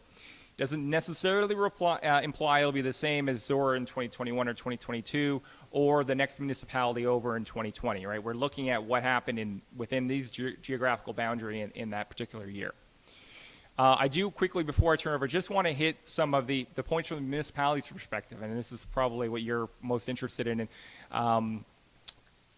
So I think that, when Mayor Ryan came out to the OCFA meeting and I presented this result to OCFA, one of the discussions we had was that what drives these results is essentially the box that, the province has put municipalities in, put Zorra Township in, right?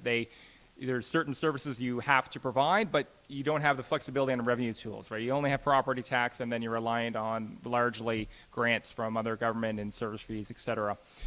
So what drives these results is what we tell municipalities they need to deliver and the revenue tools we give them to do that. That's purely what drives all these results. And that's partly why they can be very different in the U.S. Some municipalities in the U.S. have sales tax, they have other revenue sources. You just have property tax. It's kind of a rigid system. So one of the things we wanted to look at as part of, again, our Producing Prosperity campaign, where are some areas that can improve the fiscal health of our rural municipalities. So we had a number of recommendations related to that. Number one, and since we wrote this has gone backwards, that development charges should be covering the full cost of development. OFA's policy on this is that growth should pay for growth. The cost to provide new development shouldn't land on the current property tax base. So we finished this report in July. August, it's been a lot going on in that regard since then. We'll just leave it there for now. A big issue that was brought to my attention at the beginning of this report that was expressed to me there was an interest for Zorra Township was the assessment and taxation of gravel pits, commercial level gravel pits. So as part of the study, we did a jurisdictional scan of how do other provinces that have significant amount of gravel pits, how do they handle this? And what we found out again is there's kind of a running theme is that there's kind of a rigid system for rural or municipalities in Ontario. When you're looking at Alberta, we looked at Alberta was another province that had a lot of aggregates. They have a similar type of system where there's a property tax that's levied and a kind of levy per ton that's taken out, similar to Ontario. The difference being in Alberta, the assessment was industrial rather than lower class of farmland assessment, and rather than it being a fixed levy, municipalities in Alberta have the flexibility to set their own levy that they think is the correct amount to compensate them for the cost, right, per ton. Where in Ontario, it's kind of just more dictated in that regard, less flexibility. So certainly is an issue that I know a lot of municipalities in this neck of the woods in southwest Ontario, it's been a big sticking point. I know in Wellington County, it's a very big sticking point as well.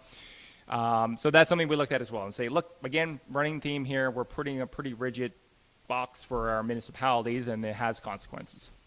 Gas tax funding is another piece. Rural municipalities, by and large, don't get much of, or if any, provincial gas tax funding. And that's because the formula requires it be used for transit. If you don't have a transit system, you're not really getting any provincial gas tax money. Not how it works with the federal gas tax. That can be used for roads, bridges, whatever infrastructure you need. So it is varies from municipality to municipality. I know in Mapleton, when we did the study, this was a big item for them.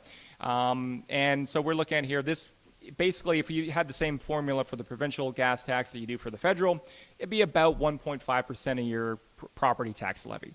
So again, not a necessarily life-changing amount of money, but not insignificant because that 1.5% of your total taxes, that adds up over time. Another issue that we've been dealing with is the impact assessments have not come in again. They were frozen during COVID. The province has given no indication of when impact will deliver a new assessment. Speaking with folks at impact, they have not been given any indication. The earliest we could get is January 1, 2024. We're still working on assessments that reflect the value from 2016. So these are very stale. And from OFA's perspective, it was unfortunate because it kind of, at 2016, stopped at a point where farmland, but the gap between the increase in farmland values and other properties was substantial. And now we're kind of frozen in time there. So we're eager for impact to get on with it. And that's all about the Ministry of Finance directing to do that. To be clear, not dumping on impact. They're very eager to get to work as well, but they can't do anything until the Minister of Finance directs them to do it. They've been given no direction. Last thing I'll mention there is the OMPF. This is the biggest funding piece issue, and this is actually, I'll add here now, it's part of the discussion.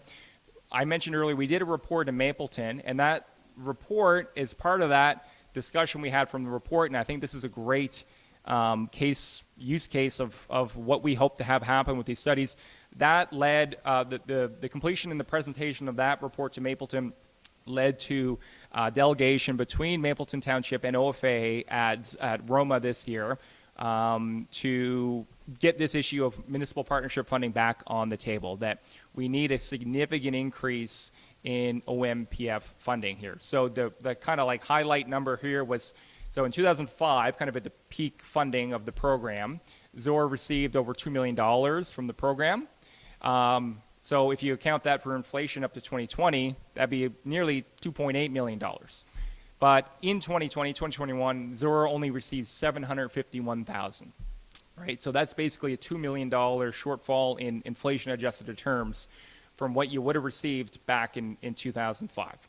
So that's a big, big, big number, right? So we're talking about the gas tax earlier. Okay, 1.5% of your budget, not life-changing necessarily, but not nothing. This is life-changing money. This is, you know, we're looking at double-digit percentage of your tax levy that is not being provided through this program that it once did. So this is an issue. Again, we did the study in Mapleton. We had a lot of conversations, and it led directly to advocacy between our municipal partners and OFA on this issue. Would be great to have Zorra and other townships as part of similar discussions and lobbying efforts or in advocacy efforts in the future on whether it be OMPF or other issues that can strengthen our rural municipalities. But that's kind of where I want to leave it before I throw up the discussion for everybody is, you know, there's two parts of this study. There's the part that we're looking at specifically as kind of that financial argument of protecting farmland that, yes, you know, more revenue might come in, but it's not always costing so much to have farmland in your municipality. It may not always be a net win developing it all the time, and we want to make that argument. But also, too, that there are a number of other policy items that OFA and our rural municipalities should and honestly need to be working together on if there's going to be any hope of actually getting progress on these, because every government's budget is tight. Provincial budget is no exception. You know, we definitely need a united rural voice to get any of these major policy items changed. So part of this, of doing these studies, is opening up this discussion of items we might be able to work on together in the future. So very happy. Thank you again for hosting the study. Thank you to your staff for providing all the stellar data. And I'll be happy to answer any questions that you might have. Thanks, Ben. Questions from council? Councilor Mitchell. Full disclosure, I do own residential, commercial, and farm property, so I contribute to the revenue that was noted here. And I have been an OFA member for 39 years, so I was very interested in this report.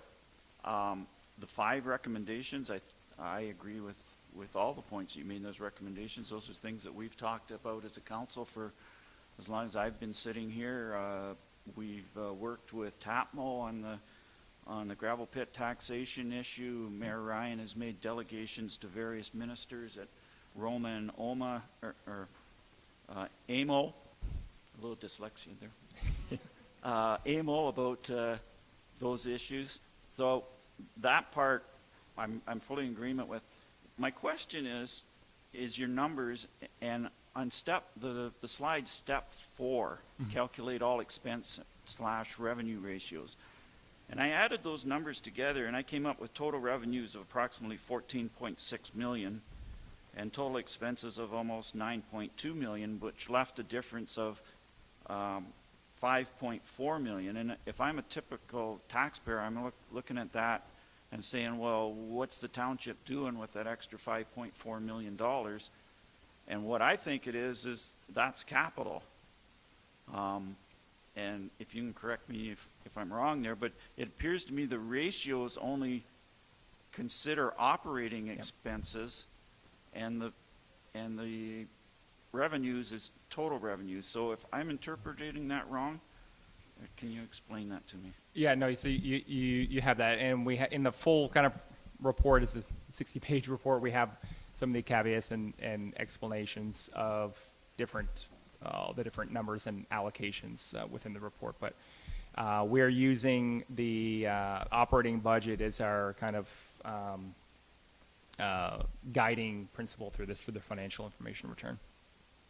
Okay, so the extra, so my interpretation is right, the extra 5.4 is capital? I would have to go back and look exactly where we are. I think a good Okay. chunk of that would be. Okay, because it surprised me that all 3 of the categories were receiving less in service than Right. what they were paying out. Your initial slide showed that the studies in the States showed that residential was getting more than they were paid, and the other 2 categories were not getting as much as their fair share. But your numbers come out that all 3 of us, now Right. sure, farm is getting a significant less than the rest, but you would think that if somebody's not getting their share, somebody else is getting more than their share, and your ratios don't show that. So I was a bit confused by that. And I would also point out that if the capital part our largest part of our budget in the capital goes towards roads, which impacts rural generally more than the residential, which is general, like we all pay residential no matter where we live, but impacts more than the built-up residential areas. So just thanks for clarifying that for me. And then, so then onto that point, I would also add there too that the important thing then to look at as well too is in this difference of kind of accounting, I guess, from how the U.S. ones are done as well, is just looking at the relative ratios of each other, residential and commercial and farm. Not necessarily that one is above one or below, but what is the absolute number for, you know, each different category is what kind of gives us the information of which land use categories are demanding more in certain types of services. Anyone else? Councilor Stewart? Yeah, I'll just try to get some clarification. First of all, the recommendations support that, and obviously collaboration between OFA, OCFA, and all the rural municipalities is going to be key in getting some changes there. I don't see the report totally speaking to that and supporting that all that well, but more so I'm just interested in how we got to some of these numbers, and Paul mentioned it as well, transportation being the biggest budget. If that is not, was that directly split out based on property tax ratios from residential to farm to commercial? Yes, so each line item, so each expense was broken out into the three different land use: residential, commercial, and farm forest. So when we have revenues coming in at 61% as residential, 61% of the transportation costs were put into that category as residential. So that slide that had 61% of revenue coming from residential, which is across the board, not necessarily that every dollar evenly went into transportation. So what we did is we're allocating the costs for, say, transportation by demand for services. So in the case of fire calls, it was, you know, where the dispatch calls went. Yeah. In the case of transportation, it's in the estimated number of vehicle trips. So we have a data set and kind of statistical model showing, okay, we have every property, every type of property in the township, and here's on average how many kind of vehicle trips are generated by those different types of property, and we're then saying, okay, how many of them total were residential, commercial, farm properties, and then using that as our way to get at the transportation piece. Okay. So not directly related to geographically what is considered rural areas versus villages and that kind of thing. When it comes to transportation, there's a massive difference in cost there, right? For sure, and that is in one of those slides I kind of whipped through was that one of the caveats here is that this is kind of looking at the big picture, right? So we're not getting into, you know, in Ward 1 or Ward 2, here's what it is. It's just, you know, we throw everything in the pot together throughout the township, and here's kind of what the average is. But within that average, anytime you're dealing with averages, within that, going to be very different story from within. Beyond the kind of, I guess, time capabilities that would take to actually get into those details, which would be very important. But yeah, important to know all these stuff is looking at just the average. All of the residential, which includes on-farm residents, all of the farm property that's in the farm property class program, and all commercial industrial. But as you said, different neighborhoods might have different costs to deliver service depending on the current density, what actually happened in the municipality. Maybe there was particular potholes in a certain area, right? So we unfortunately don't capture that nuance. It really is just looking at the kind of aggregate. Anyone else?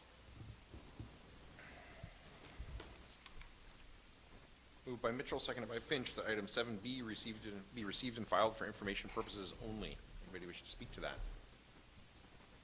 So I would say thanks, Ben. Second time hearing it, and there are definitely like some approximations and things in there. There's no county services. I think that, you know, having capital extracted is, you know, potentially problematic in the long term, right?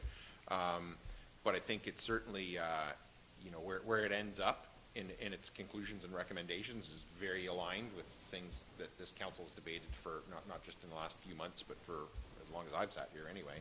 And especially the OMPF, right? I mean, the OMPF is the biggest one that I think people always, it always actually bothers me that we categorize it as a grant, because it's really not. It's really taxes that we don't get, and then the province should be compensating us for. That's not a grant in my view. But certainly, you know, to you and Dirk, I've had conversations with Peggy before, and I really think we should follow those up, you know, at Good Roads in April, AMO in August, and whenever she's down at this end of the province, to look for opportunities to advance this in a Zorra context, but also Oxford and Ontario. These issues are, you know, you've done this study using Zorra as an example, but in most rural municipalities in southwestern Ontario, for sure, there would be a similar story, right? I wonder if you might almost consider making a delegation to Western Ontario Wardens Caucus about this as well, to put, you know, whether it's this example or another one, to put that in front of the whole group to say, you know, OMPF is an area that would put, I mean, if it puts $2 million in the budget of Zorra Township, what does that put in the budgets of the Western Ontario Wardens Caucus every year? Yeah, so to that point, good timing, as yesterday I got an email from Kathleen, our general manager, and Peggy Breckfeld, our OFA president, that they'd like me at April board meeting to kind of present where we are with these studies. So we've been doing it for a few years now. We've done 7 of them. We're about to finish 7th. And basically what they're looking for is that amalgamation of what have we learned from these, what are the policy items, and kind of next steps for advocacy. So I think going to the Western and Eastern Wardens Caucus, and OFA has worked with the Western and Eastern Wardens Caucus in the past on a number of different issues, natural gas, connecting links funding, et cetera. I think this would be a great one to get the OMPF discussion back on the table. Because as you said, $2 million for Zorra Township, I think is part of the kind of wrap up, and I don't know how long OFA will do these studies for. Maybe we have enough after we do the next study to make some broad discussions about policy items like this and put the numbers to it. It's part of a kind of a wrap-up report.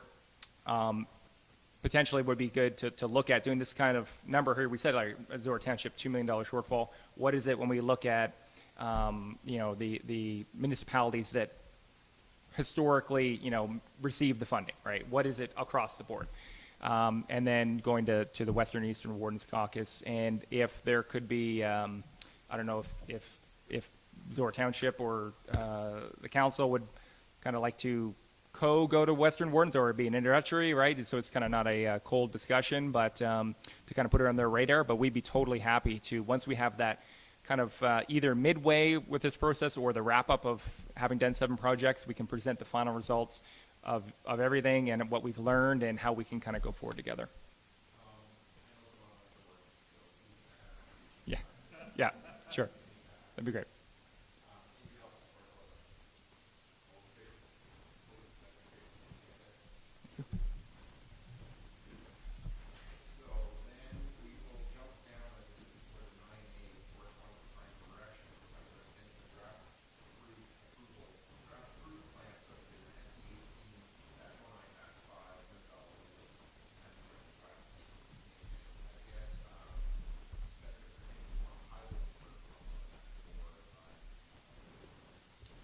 My mic was off the whole time.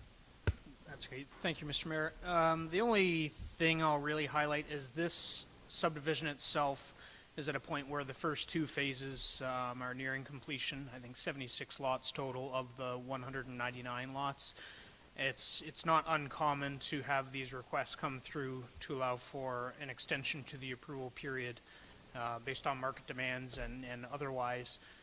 So in this case, the applicant has requested an extension for 3 years. 3 years is the maximum permitted under the Act. That's what they've requested, and typically when drafting these reports, we rely on township staff to provide comments and just to ensure that township has been satisfied thus far with the progress that's been made on the development. There was nothing highlighted of concern, so as a result of that, we are prepared to endorse the request of 3-year extension for this development. Happy to answer any questions. Questions from council? Deputy Mayor Grigg. I just had a question in relation to the timeline implications for the development of the recreation block that was previously approved.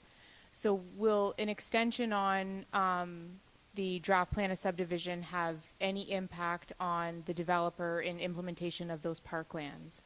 Will we get the parklands later because of this, or is there anything tied to the timeline for when park will be available to the residents who have built and are residing there now? Thank you for the question. Through you, Mr. Mayor, I'm just looking on my screen at the phasing plan of the development.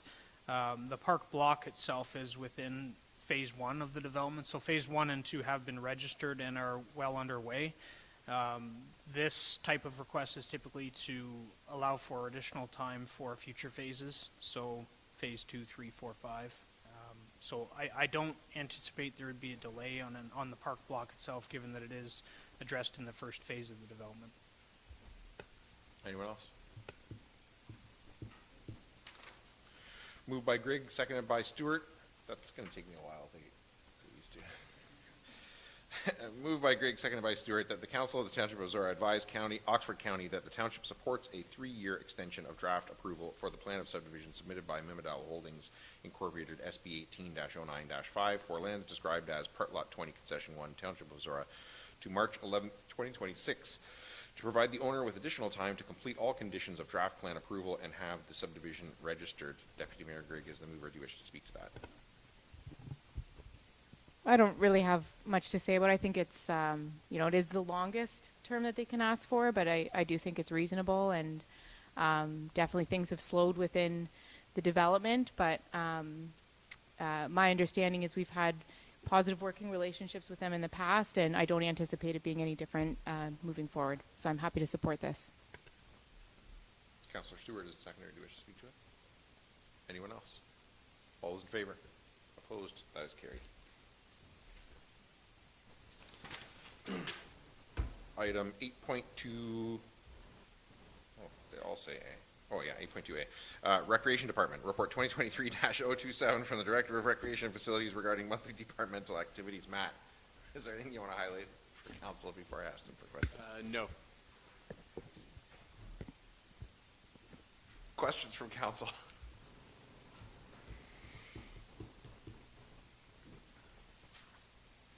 All right. I guess I will just ask the question then. I know I asked you in an agenda review yesterday, but the numbers are up. They're up significantly. That's good news if we understand why it's happening. Do we have any kind of insight as to why in general? I mean, I think there was 1 or 2 exceptions, but I think almost every single number was up significantly. I think that the majority of the hall rental can be allocated to the fact that the paid programs, or the people that are kind of the rentals component of it, we have a few weekly kind of recreational, like third-party recreational groups coming in and renting them weekly. So you add 4 rentals to a month. For a couple of them, it adds up, and that's something that can hopefully continue significantly. We did modify our rates last year to allow a more hourly approach to those types of rentals, which would be lower rates for just kind of those recreation programs. When it comes to the ice rentals, there we're seeing both a return to more normal ice utilization from our user groups, minor sports groups, compared to when we were looking through COVID times. Also, what we saw strongly over the last few months has been we have our last minute ice rental rate. So this is the open weekday ice. If it's within 48 hours of that time, if it's open, somebody can come in and book it. So we've gained, and that's a discounted rate, currently sitting at $50. That's been utilized better recently. So word's now out, people starting to come from outside our community to the surrounding communities to utilize that daytime ice, particularly when we get snow events and things like that as well. So I think that's where we can allocate a lot of that ice use from. Anyone else? Deputy Mayor Grigg. Just a quick comment on the last minute ice. Would it be possible to get communication out? I know it's I think available in Zorra now, but I think it's a great opportunity for people to pick up that last minute ice, and seeing high usage of it from out of the community is adding to these numbers. But I'm wondering if there's a benefit to ensuring that it is known in the community that it's also available for us. Yep, that's we can add another especially we'll be coming up to March where we tend to see ice times get dropped by certain sports organizations as they finish through playoffs. We normally kind of try to promote if we have open ice in the evenings, weekends. We can include some items with just regards to the kind of the regular promotional rates that are there with that as well. Anyone else? Moved by Mitchell, seconded by Finch. See, that's much easier.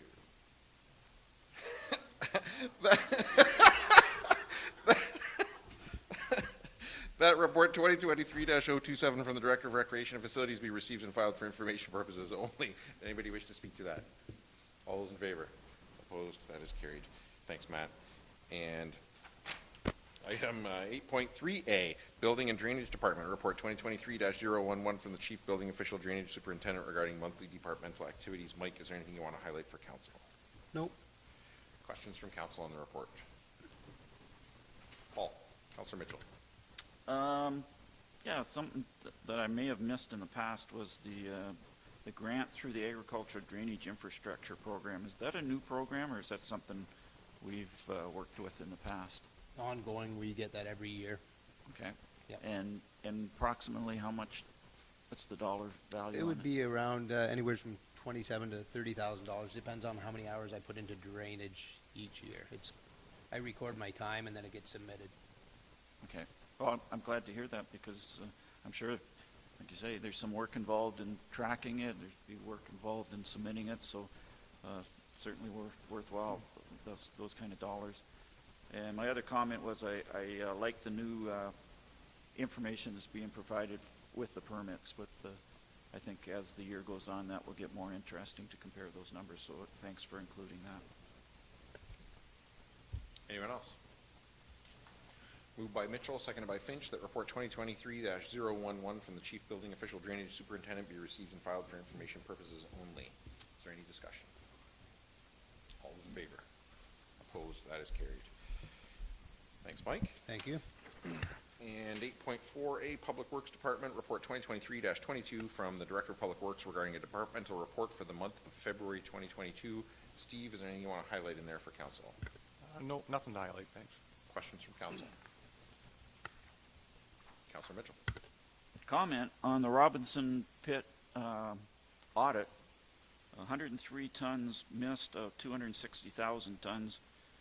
According to my math, that's a 0.04% margin of error. So I know there's room for improvement, but that's pretty darn good, Steve. First question: the rescreening of the winter sand because you were finding rocks in it. Is that going to cost us anything in equipment or labor to get that done? No, it's not. They're doing this because it was a mess up on the supplier's end. They're taking care of the costs. A little inconvenience for us, but that's it. Okay. So they're set up a screener and they're running it through. It's not doing. That's correct. They're doing a few 100 ton at a time, just so it's not too much to get in the way. Okay. Luckily, we're using a new facility, so we have some room to keep it separate from Yeah. stuff that's not being screened. So they come back once a week and screen up enough ahead, so we have enough stock that's been re-screened. That's good. And my other question is, good news that the cost of trucking gravel is lower. I thought maybe it was because of diesel, but diesel's actually more expensive than it was a year ago. So any theories of why it is lower? To be honest, no. I know it's shorter hauls, and one of the bidders was really eager to put an aggressive bid in, so I think maybe the combination of the two had something to play on it. But I increased it this year about 8%, and I was hoping I was going to be high enough at that. Taking into play that it'd be shorter hauls doing the north end, and the gravel pit source is at the north end, but I did not expect that much lower. So it's kind of a pleasant surprise, but makes me look like I'm not doing my job properly. We're due for some pleasant surprises. Thanks, Steve. Anyone else? Moved by Mitchell, seconded by Finch, that report 2023-022 from the Director of Public Works be received and filed for information purposes only. Anybody wish to speak to that? All those in favor? Opposed? That is carried. And 8.4B, report 2023-023 from the Director of Public Works regarding a construction update of the Zorra maintenance facility. Steve, is there anything you want to highlight in there for council? Just one highlight, the fire suppression system commissioning did not go ahead. We went there on the date it was supposed to be, on the 23rd. Due to some issues with inside the panel, they canceled it. So we haven't heard yet when they're going to try again. So I'll keep council posted on that. Questions from council? Councilor Mitchell. Would the buildings have been usable without the SCADA system being online for the solar power and the fire suppression system being commissioned? The SCADA system is something that's just completely to do with the solar, and there would have been any issue with occupying the building with that offline still. The fire suppression system, that question I put out to the GC. He did finally get back to me just earlier today. He said it would be up to our building official and our consultants whether or not they let us occupy with fire suppression system not commissioned. But at this point, I think we're going to be commissioned fairly soon, so I don't think that's going to be an issue. So we could occupy. The main reason why we're not in there is no heat. No heat, okay. So follow up to that, potentially in May we could occupy when heat's not an issue? Potentially, yes, we could. Okay. Anyone else? Questions on that report? Moved by Mitchell, seconded by Finch, that report 2023-023 from the Director of Public Works be received and filed for information purposes only. Any discussion? All those in favor? Opposed? That is carried. And last one, Steve. 8.4C, report 2023-019 from the Director of Public Works regarding additional tree bylaw considerations. And the suggested action here and a motion that I'm not reading now but has been prepared is that we would take questions on this, but this would be considered with the tree bylaw under unfinished business 12A, I think it is 12A. So just to set that up, there would be questions now, but if you do this, then there wouldn't be a decision on this now. So, questions for staff?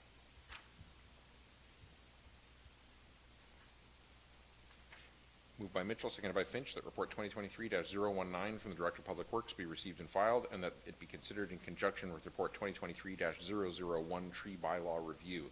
Anybody wish to speak to that? All those in favor? Opposed? That is carried. So maybe stick around for 12A.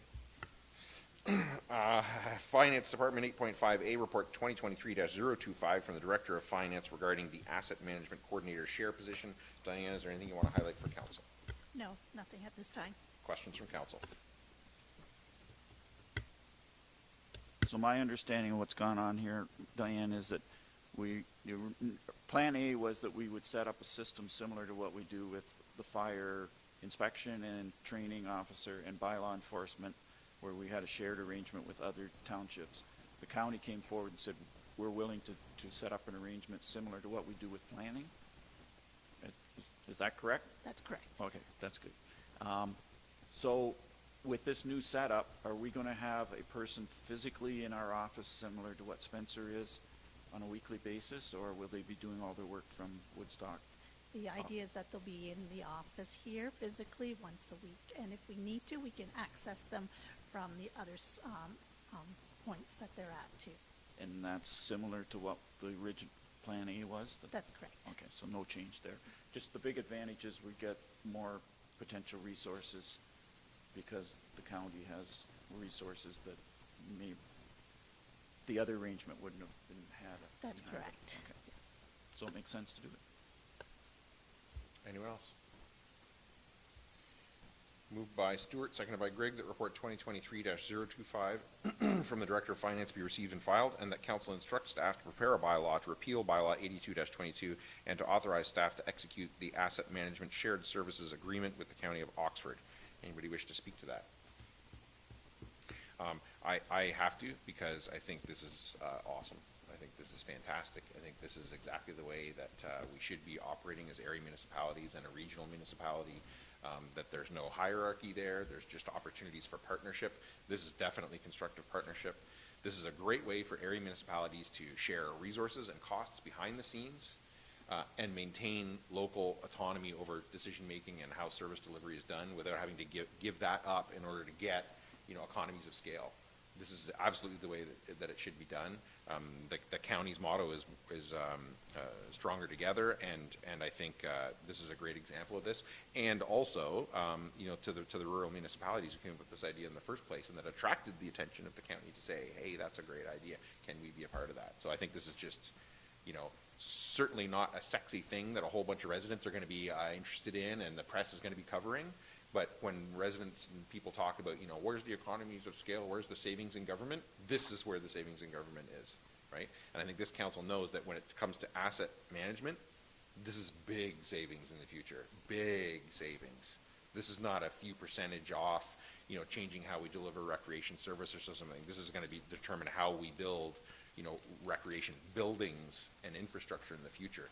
This is big savings that probably none of us will be around to get credit for, but in 5, 10, 15 years, this is how it's done right. So I just can't let it go without saying how good this is, because it's not going to get the attention that it deserves. Anyone else before I call the question? All those in favor? Opposed? That is carried. Thanks, Diane. And 9A is done. 10A, boards and committees, Upper Thames River Conservation Authority Board update from Board Member Mitchell. Paul. Yesterday was the AGM, as we talked about earlier with the presentation. This was the first board meeting for the new board. And the first item on the agenda was the elections, and the new chair is Brian Petrie from Ingersoll. The vice chair is Sandy Levin from London. Brian and Sandy are both on the hearings and the finance and audit committee, along with myself. On both those committees. On the hearing committee is Dean Tritowski from North Perth or West Perth, and Skylar Frank from London. And on the finance and audit with us is Tom Heeman from Temp Center. Yep. And our source protection striking committee member is Sandy Levin. So Sandy's our only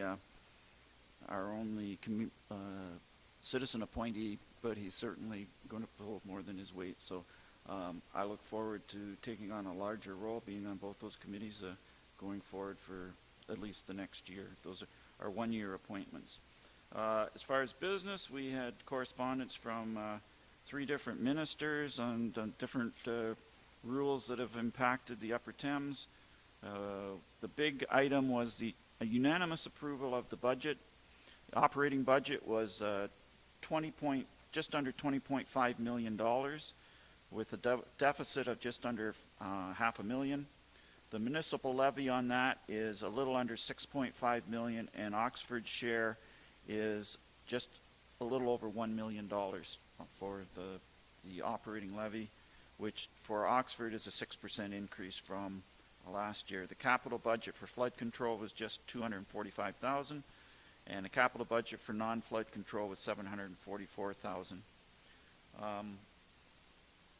We had the same presentation with a lot less questions at the meeting yesterday that we had this morning.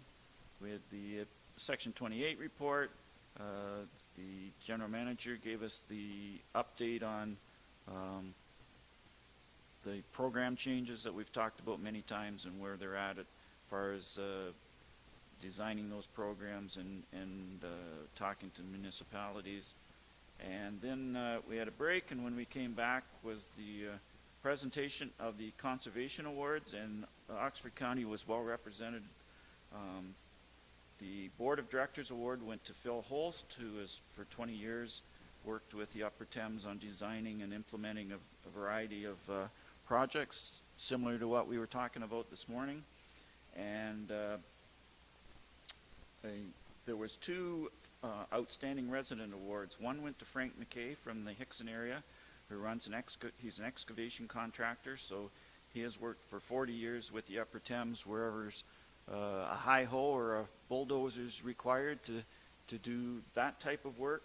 And the other one I would like to really note is Ken McCutcheon, who's a Zorra resident. He lives just west of Uniondale, and he is a farm drainage operator, owns a business, and for over 40 years he has worked with the Upper Thames, implementing farm drainage and new types of drainage. And all three of there was presentations made, there was videos prepared showing them at work, and all three of them made very good speeches talking about how important it is to leave the land and the soil and the water better than it was when we found it. We had presentation of the outgoing members to the outgoing member presentations, and I would note two of them was unfortunately Alan Dale, our past chair, who was not reelected in Norwich, so he, because of the new rules, was not able to come back to the board. Tremendous amount of knowledge and a really good leader for the last 4 years. And another one was Tony Jackson, who has been on the board for 16 years representing St. Mary's South Perth. And there's another one in there, I just can't remember. Yeah, yep. And there was some presentation to long-serving staff. That presentation ceremony was not as long as it used to be because a lot of long-serving staff have retired in the last 3 years. And then we had a really good lunch and a good opportunity to meet with the board members, to meet with each other. And then we wandered around the center, and I met the woman that's in charge of taking samples, and she counts thousands and thousands of little tiny bugs that live at the bottom of the stream. And I talked to the couple of people in our reforestry department, and it always impresses me the enthusiasm that these staff have for what they do. So it was really super to get together with everybody. This time it's the first time I've seen the building, the headquarters, bustling with activity, full of people, and it's really great to get back to whatever normal is. And the Upper Thames certainly has some challenges ahead of us, but I think we're in a good shape with to move forward. So that's what happened yesterday. Any questions for Councillor Mitchell on that? Moved by Stewart, seconded by Grigg, that item 10A be received for information purposes only. Any discussion? All those in favor? Opposed? That is carried. And 11 information items. So before I read it, I do have a motion here to receive and file 11A through E. Are there any, so first of all, just think about, is that what you want to do? Is there anything anybody wants to pull out separate? And the other question is, do you have any questions for staff on any of those items? Councillor Mitchell. No questions, and I'm sure council is aware of this, but anybody that's watching, is that items B, D, and E were supported by council at the February 15th meeting, and item C was supported by council at the December 7th meeting, so there's no need to go into them. We've already dealt with this. Anyone else? Moved by Grigg, seconded by Stewart, that items 11A through E be received and filed for information purposes only. Any discussion? All those in favor? Opposed? That is carried.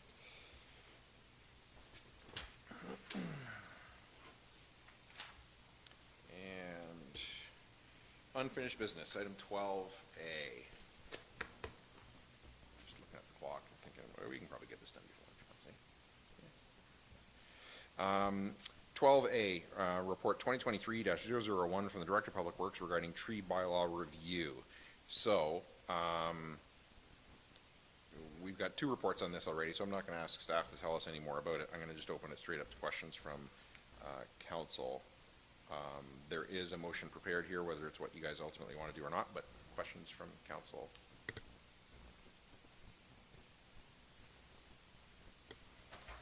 Moved by Stewart, seconded by Grigg, that report 2023-001 from the Director of Public Works be received and filed, and that council direct staff to prepare an amending bylaw to the tree bylaw 13-19 with the recommendations as put forward in report 2023-001 and report 2023-019. Councillor Stewart, as the mover, do you wish to speak to that? I'll just quickly say I think there was good discussion all around between council and staff, and I think a few council members were involved in this discussion too. No, I think everything that's been recommended as changes to the bylaw are heading in the right direction. I think it was a good opportunity for us to refresh what else is out there in terms of tree planting initiatives.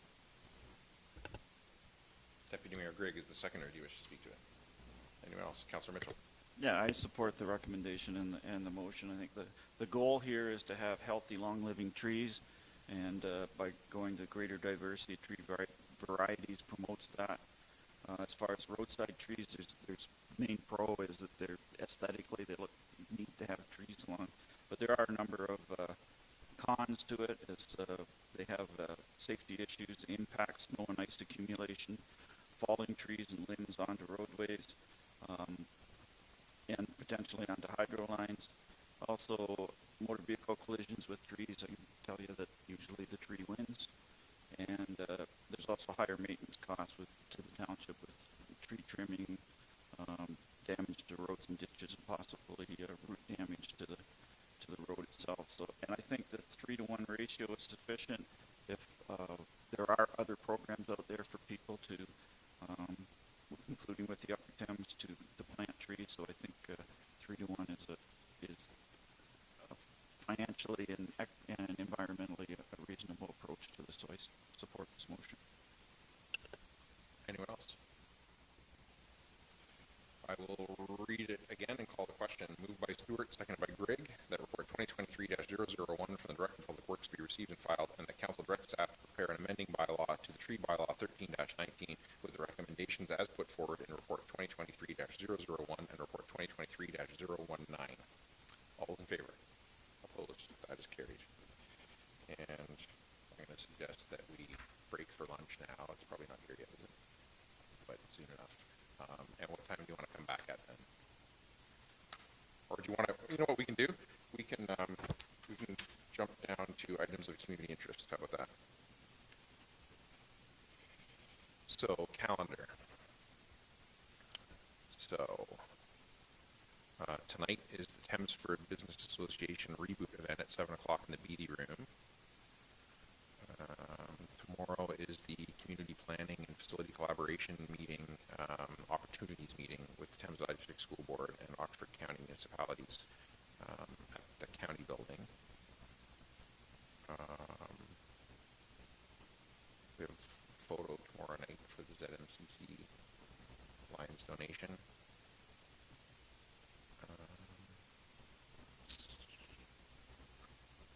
Splitsville, I don't know who's going to that. I'm going to that on Friday night. Anybody else going to that? Thursday night?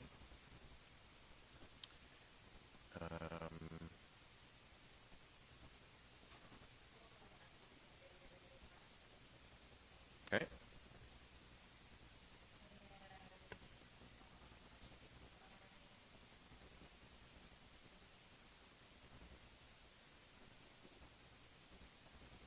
Business meeting. Did you have something, Katie? Looked like you were running. I believe Calthumpian is having a meeting at 7 p.m. on Monday. Okay. Location, I'm not sure, but you could check their Facebook page. And then we have Beachville District Museum meeting on Wednesday night, the 8th. And then Multi-Use Courts meets on the 14th, on Tuesday. Okay. And Recruit then, training on the 24th and 25th, if you guys wish to attend, and the community should know about it.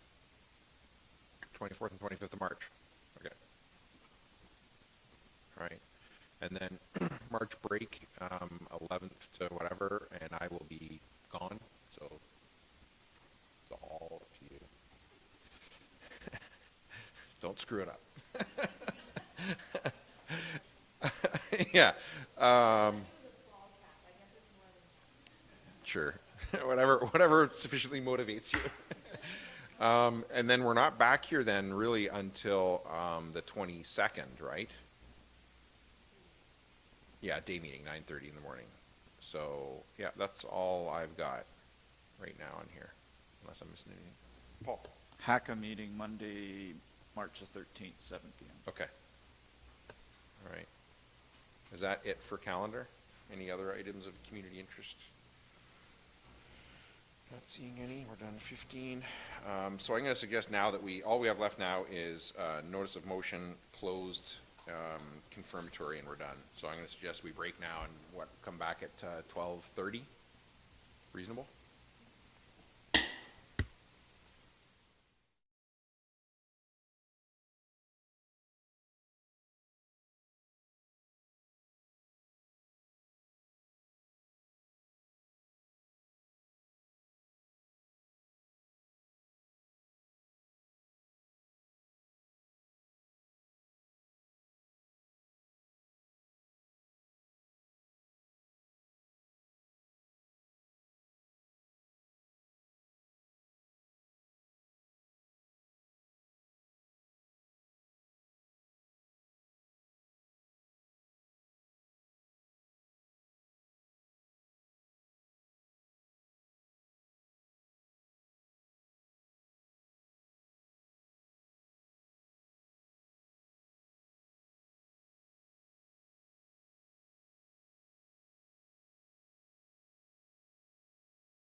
go. 12:32, I'll call the meeting back to order. And the next item up is notice of motion, and I'm going to give up the chair to the deputy mayor.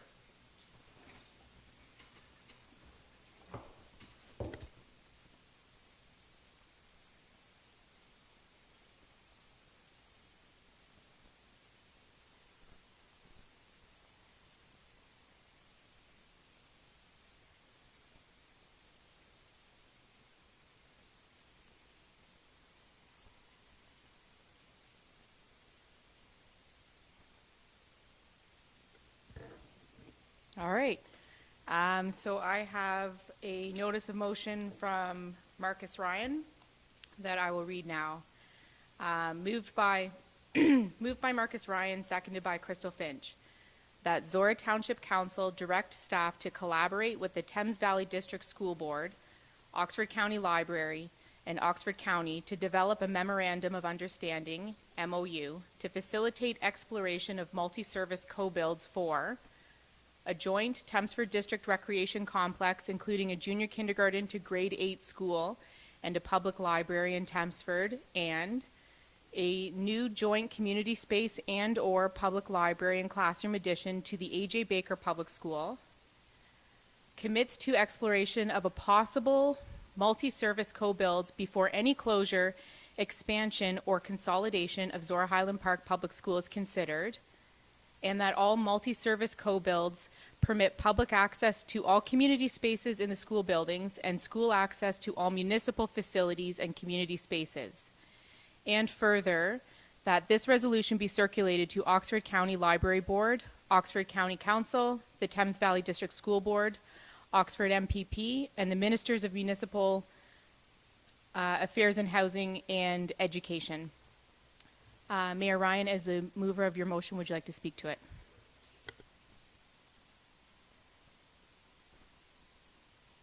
This was a campaign promise for me, and obviously, you know, the only reason I got involved in municipal government in the first place. We need to preserve and enhance the role of our schools and our communities. They are vital to our future. We need to develop a plan to secure the future contribution of our schools and our communities. Schools, libraries, recreation spaces, community spaces are all, in fact, community spaces. And they are all paid for by the same people, regardless of who uses them. In the municipal world, if a sink is torn off the wall at a Buck and Doe on a Friday night, our staff go out, they get the plumber, they get the toilet, the sink, they get it reinstalled because there's another event on the Saturday night. They're going to lose their security deposit, but that's just the way we do our business to offer these services to our residents. Too often in school settings, nobody's allowed in the gym after 3:30 because somebody might wear their outside shoes in the gym. Whether it's libraries, recreation spaces, or schools, we need to maximize the community use of these facilities since the communities pay for them. Where there are institutional barriers to that, it is our job to break those down and ensure effective and efficient use of tax dollars to maximize service delivery. Whether it's a gym in a school or an ice surface in a rec center, makes no difference to our residents. They should be able to use that for our children during gym class between 9 and 3:30, and for recreation programs between 3:30 and 9 a.m. the next day. It's all paid for by the same people. We've divided it up into different institutions for administrative efficiency, but as soon as those silos become barriers to people using them, it's in my view, the job of government to break down those silos, work out the reasons why there's a barrier there, and eliminate it. The intent of my motion is to develop an MOU to facilitate exploration of multi-service co-builds. Specifics are suggested, but the emphasis is on, quote, develop an MOU to facilitate exploration of, end quote. The MOU developed by staff will further flesh out and recommend appropriate details.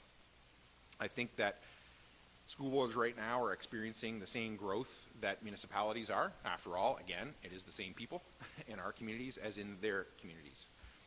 I think that they are realizing that the historical way that school boards do their planning for growth, largely directed by the Ministry of Education, is not working for them in this high, it never worked in my opinion, but to be clear, in a high growth environment that we're in now, it's absolutely catastrophically failing. And I think they are finally recognizing the potential of municipal partners and unlocking land potential and the potential for co-builds and things like that and cost sharing. I've worked on this proposal for 8 months. The first time I wrote it on my phone was sitting while I was waiting to go in and vote in the provincial election in June, and I started typing it out. I've worked on it for 8 months. with other counselors, with trustees, with staff here, staff at county library, staff at county, staff at the school board, provincial politicians. I believe I have the necessary political support to have it pass at all the relevant councils and boards that are mentioned in the notice of motion. Based on my time dealing with municipal and school board issues, I believe this model has the potential to be transformational for our community, but also to become a template for other communities out beyond Zorra and beyond Oxford and beyond the Thames Valley District School Board, to leverage the kind of advantages that it has to actually deliver better use of the facilities that we all pay for all of us. Potentially to deliver better facilities, potentially to deliver the same facilities at a lower cost, but certainly to deliver more use of the facilities regardless of how they're built. So asking for council's support to direct staff to go and negotiate with these other bodies who are going to have this show up on their agendas in the next 2 months. And if all those other boards and councils direct them to do that, then they'll all have similar direction. They'll all come to the table. They'll work out what an MOU can look like, and they'll report back to us and tell us what that MOU can look like, and then this council and all the other councils and boards will have to make a decision about how they want to proceed at that point. Thank you. Crystal as a seconder. When I seen this, I was really excited because this is economic development, creating a well-being for the entire community. And this is municipalities doing their part. I'd like to thank you, Marcus, for working on this for the last 8 months. I like to see that Tempsford is #1 on the list, because as we can see, it's growing, and let's be proactive versus wait for the growth to come and then wonder what's happening next. This is great for our kids, for all the facilities. I can just picture library reading programs happening if this were to happen. Hockey teams coming out of the schools. I think all around it's a positive way for the municipality to move forward with the board. So now I'll open it to the floor for any comments or questions from council. Councillor Mitchell. Yep. First of all, I support this. I will vote in favor of your motion.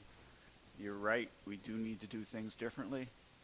It doesn't make sense to have multi-million-dollar facilities closed for the vast majority of the time. They're open from 9 till 3, 4 or 5 days a week, 8 or 9 months of the year.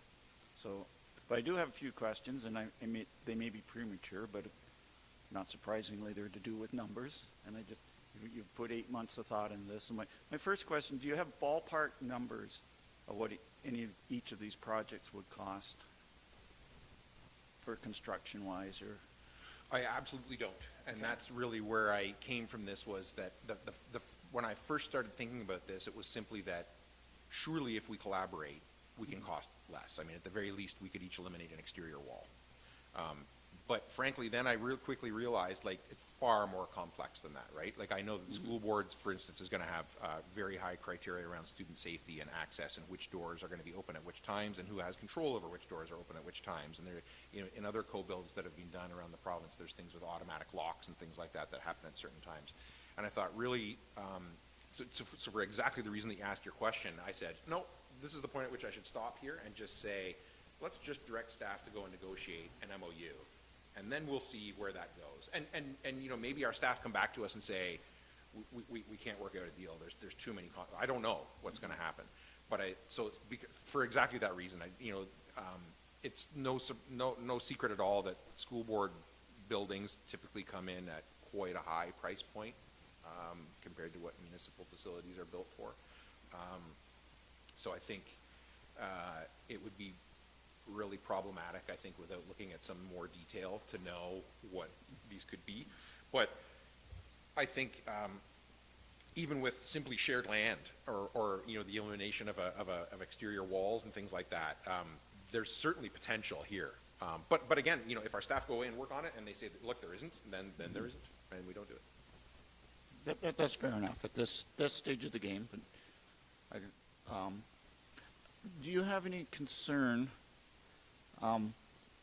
When we designed the ZMF and the ZMCC, we designed exactly what we thought we wanted for our residents. If we go into partnership, we give up some of that control. Do you have concern about we may end up as a junior partner putting in significant number of dollars and not really getting what we want? Yeah, again, I think that's a very valid concern, and again, that's why I reached a certain point where I was like, I definitely have my own thoughts on that and how it should go, but again, that's where I reached the point where I was like, nope, what should happen here is we should give direction to staff, go and develop the MOU. Identify those issues where staff might say, no, we need to build it like this, and can we compromise, or the school board compromise, and is it appropriate compromise? Because I mean, we can always compromise, you're absolutely right, but it might be a compromise that we don't want to live with.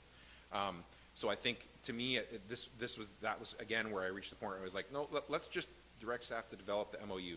I think there's probably, in my view, I think there's probably going to be some stuff that municipalities, Oxford County Library Board, and the school board are going to have to get over ourselves a little bit, though, and say, okay, we've always had to have it that way, but could we get some, I mean, there's pros and cons to everything, right? Advantages and disadvantages, and I think I'm certainly open to the possibility that we might say, this isn't the way we do it, but overall, maybe we save so much money that we're okay with it. Or this isn't the way we do it, but this is going to deliver such a higher service level to our residents that maybe it's worth it. And I don't know what those details are yet. So again, to me, it's appropriate to say, let's just direct staff to develop the MOU, see where it goes. But that's definitely one of the concerns that would come forward in it, because the school board is much more controlled in by regulation and legislation and what they build and how they build it. I had some more questions, but they're redundant based on what you said, because they're going into details that we're not prepared to provide right now, and I fully understand why. And I agree with you. Send it away. Let them do the groundwork. Come back. We've been through this process before on other projects that turned out pretty good, and so I'm willing to go there again. But the first thing that came to my mind when I read this was, last fall when we made the decision to build a municipal office and a 88 place daycare for about $6.5 million, and at the same time a neighboring municipality announced plans to do same-size daycare, no municipal office, for $8 million, and I asked why, and the answer was, well, they're working with the school board, and that's why the price is so high. So that was my first reaction to it, but as I say, yeah, you got my support on this, Marcus. Let's find out, and as we go through the weeds, I may go one way or the other, depending what the numbers say, but yeah, start the process.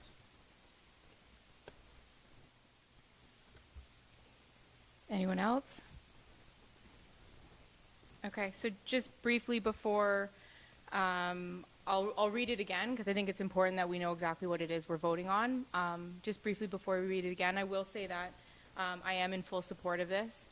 I think there's definitely efficiencies to be found when we work together, and I think this council and previous council have been through multiple exercises of finding those efficiencies, and the province and the municipalities were all being stretched pretty thin with trying to do more with less, and when there's opportunities for us to collaborate with our lower tier municipalities, with our upper tier municipality, with our provincial government, to ultimately get what's better for residents. I think that's what we're all in here for, and I think that is what gives me hope that there's potential for positive to come from this MOU, is that it really does benefit everybody. So sorry, go ahead.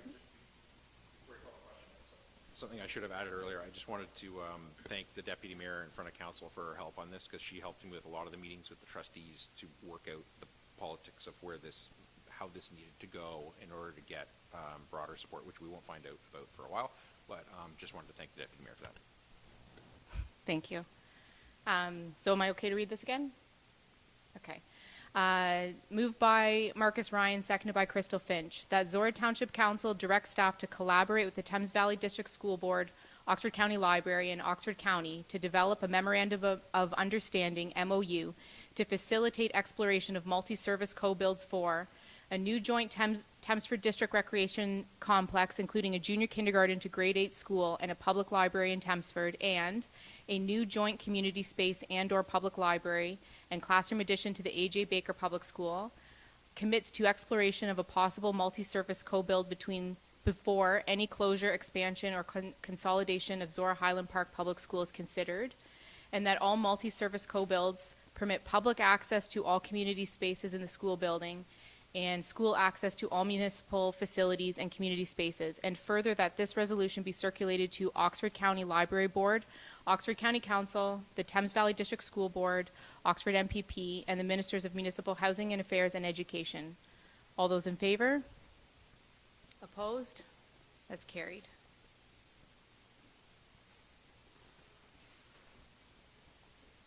What do I do?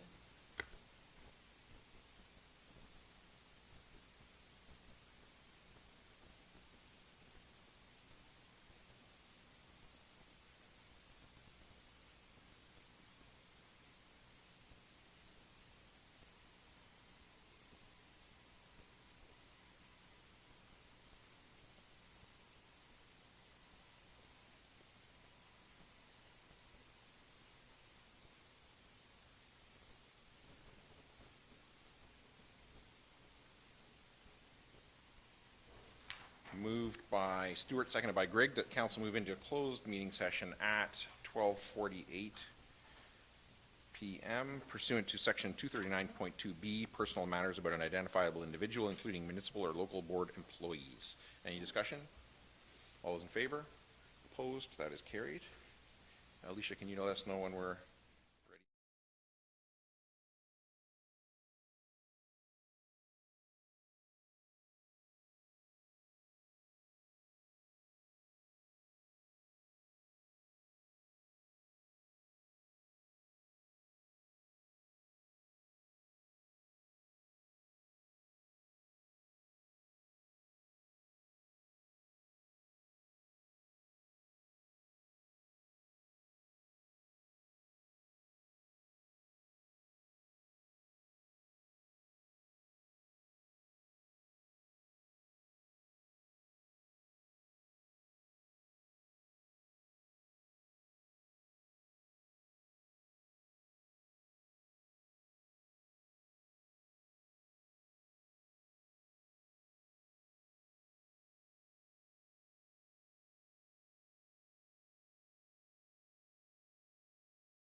So, if I'm correct here, all we have left is confirmatory and adjournment.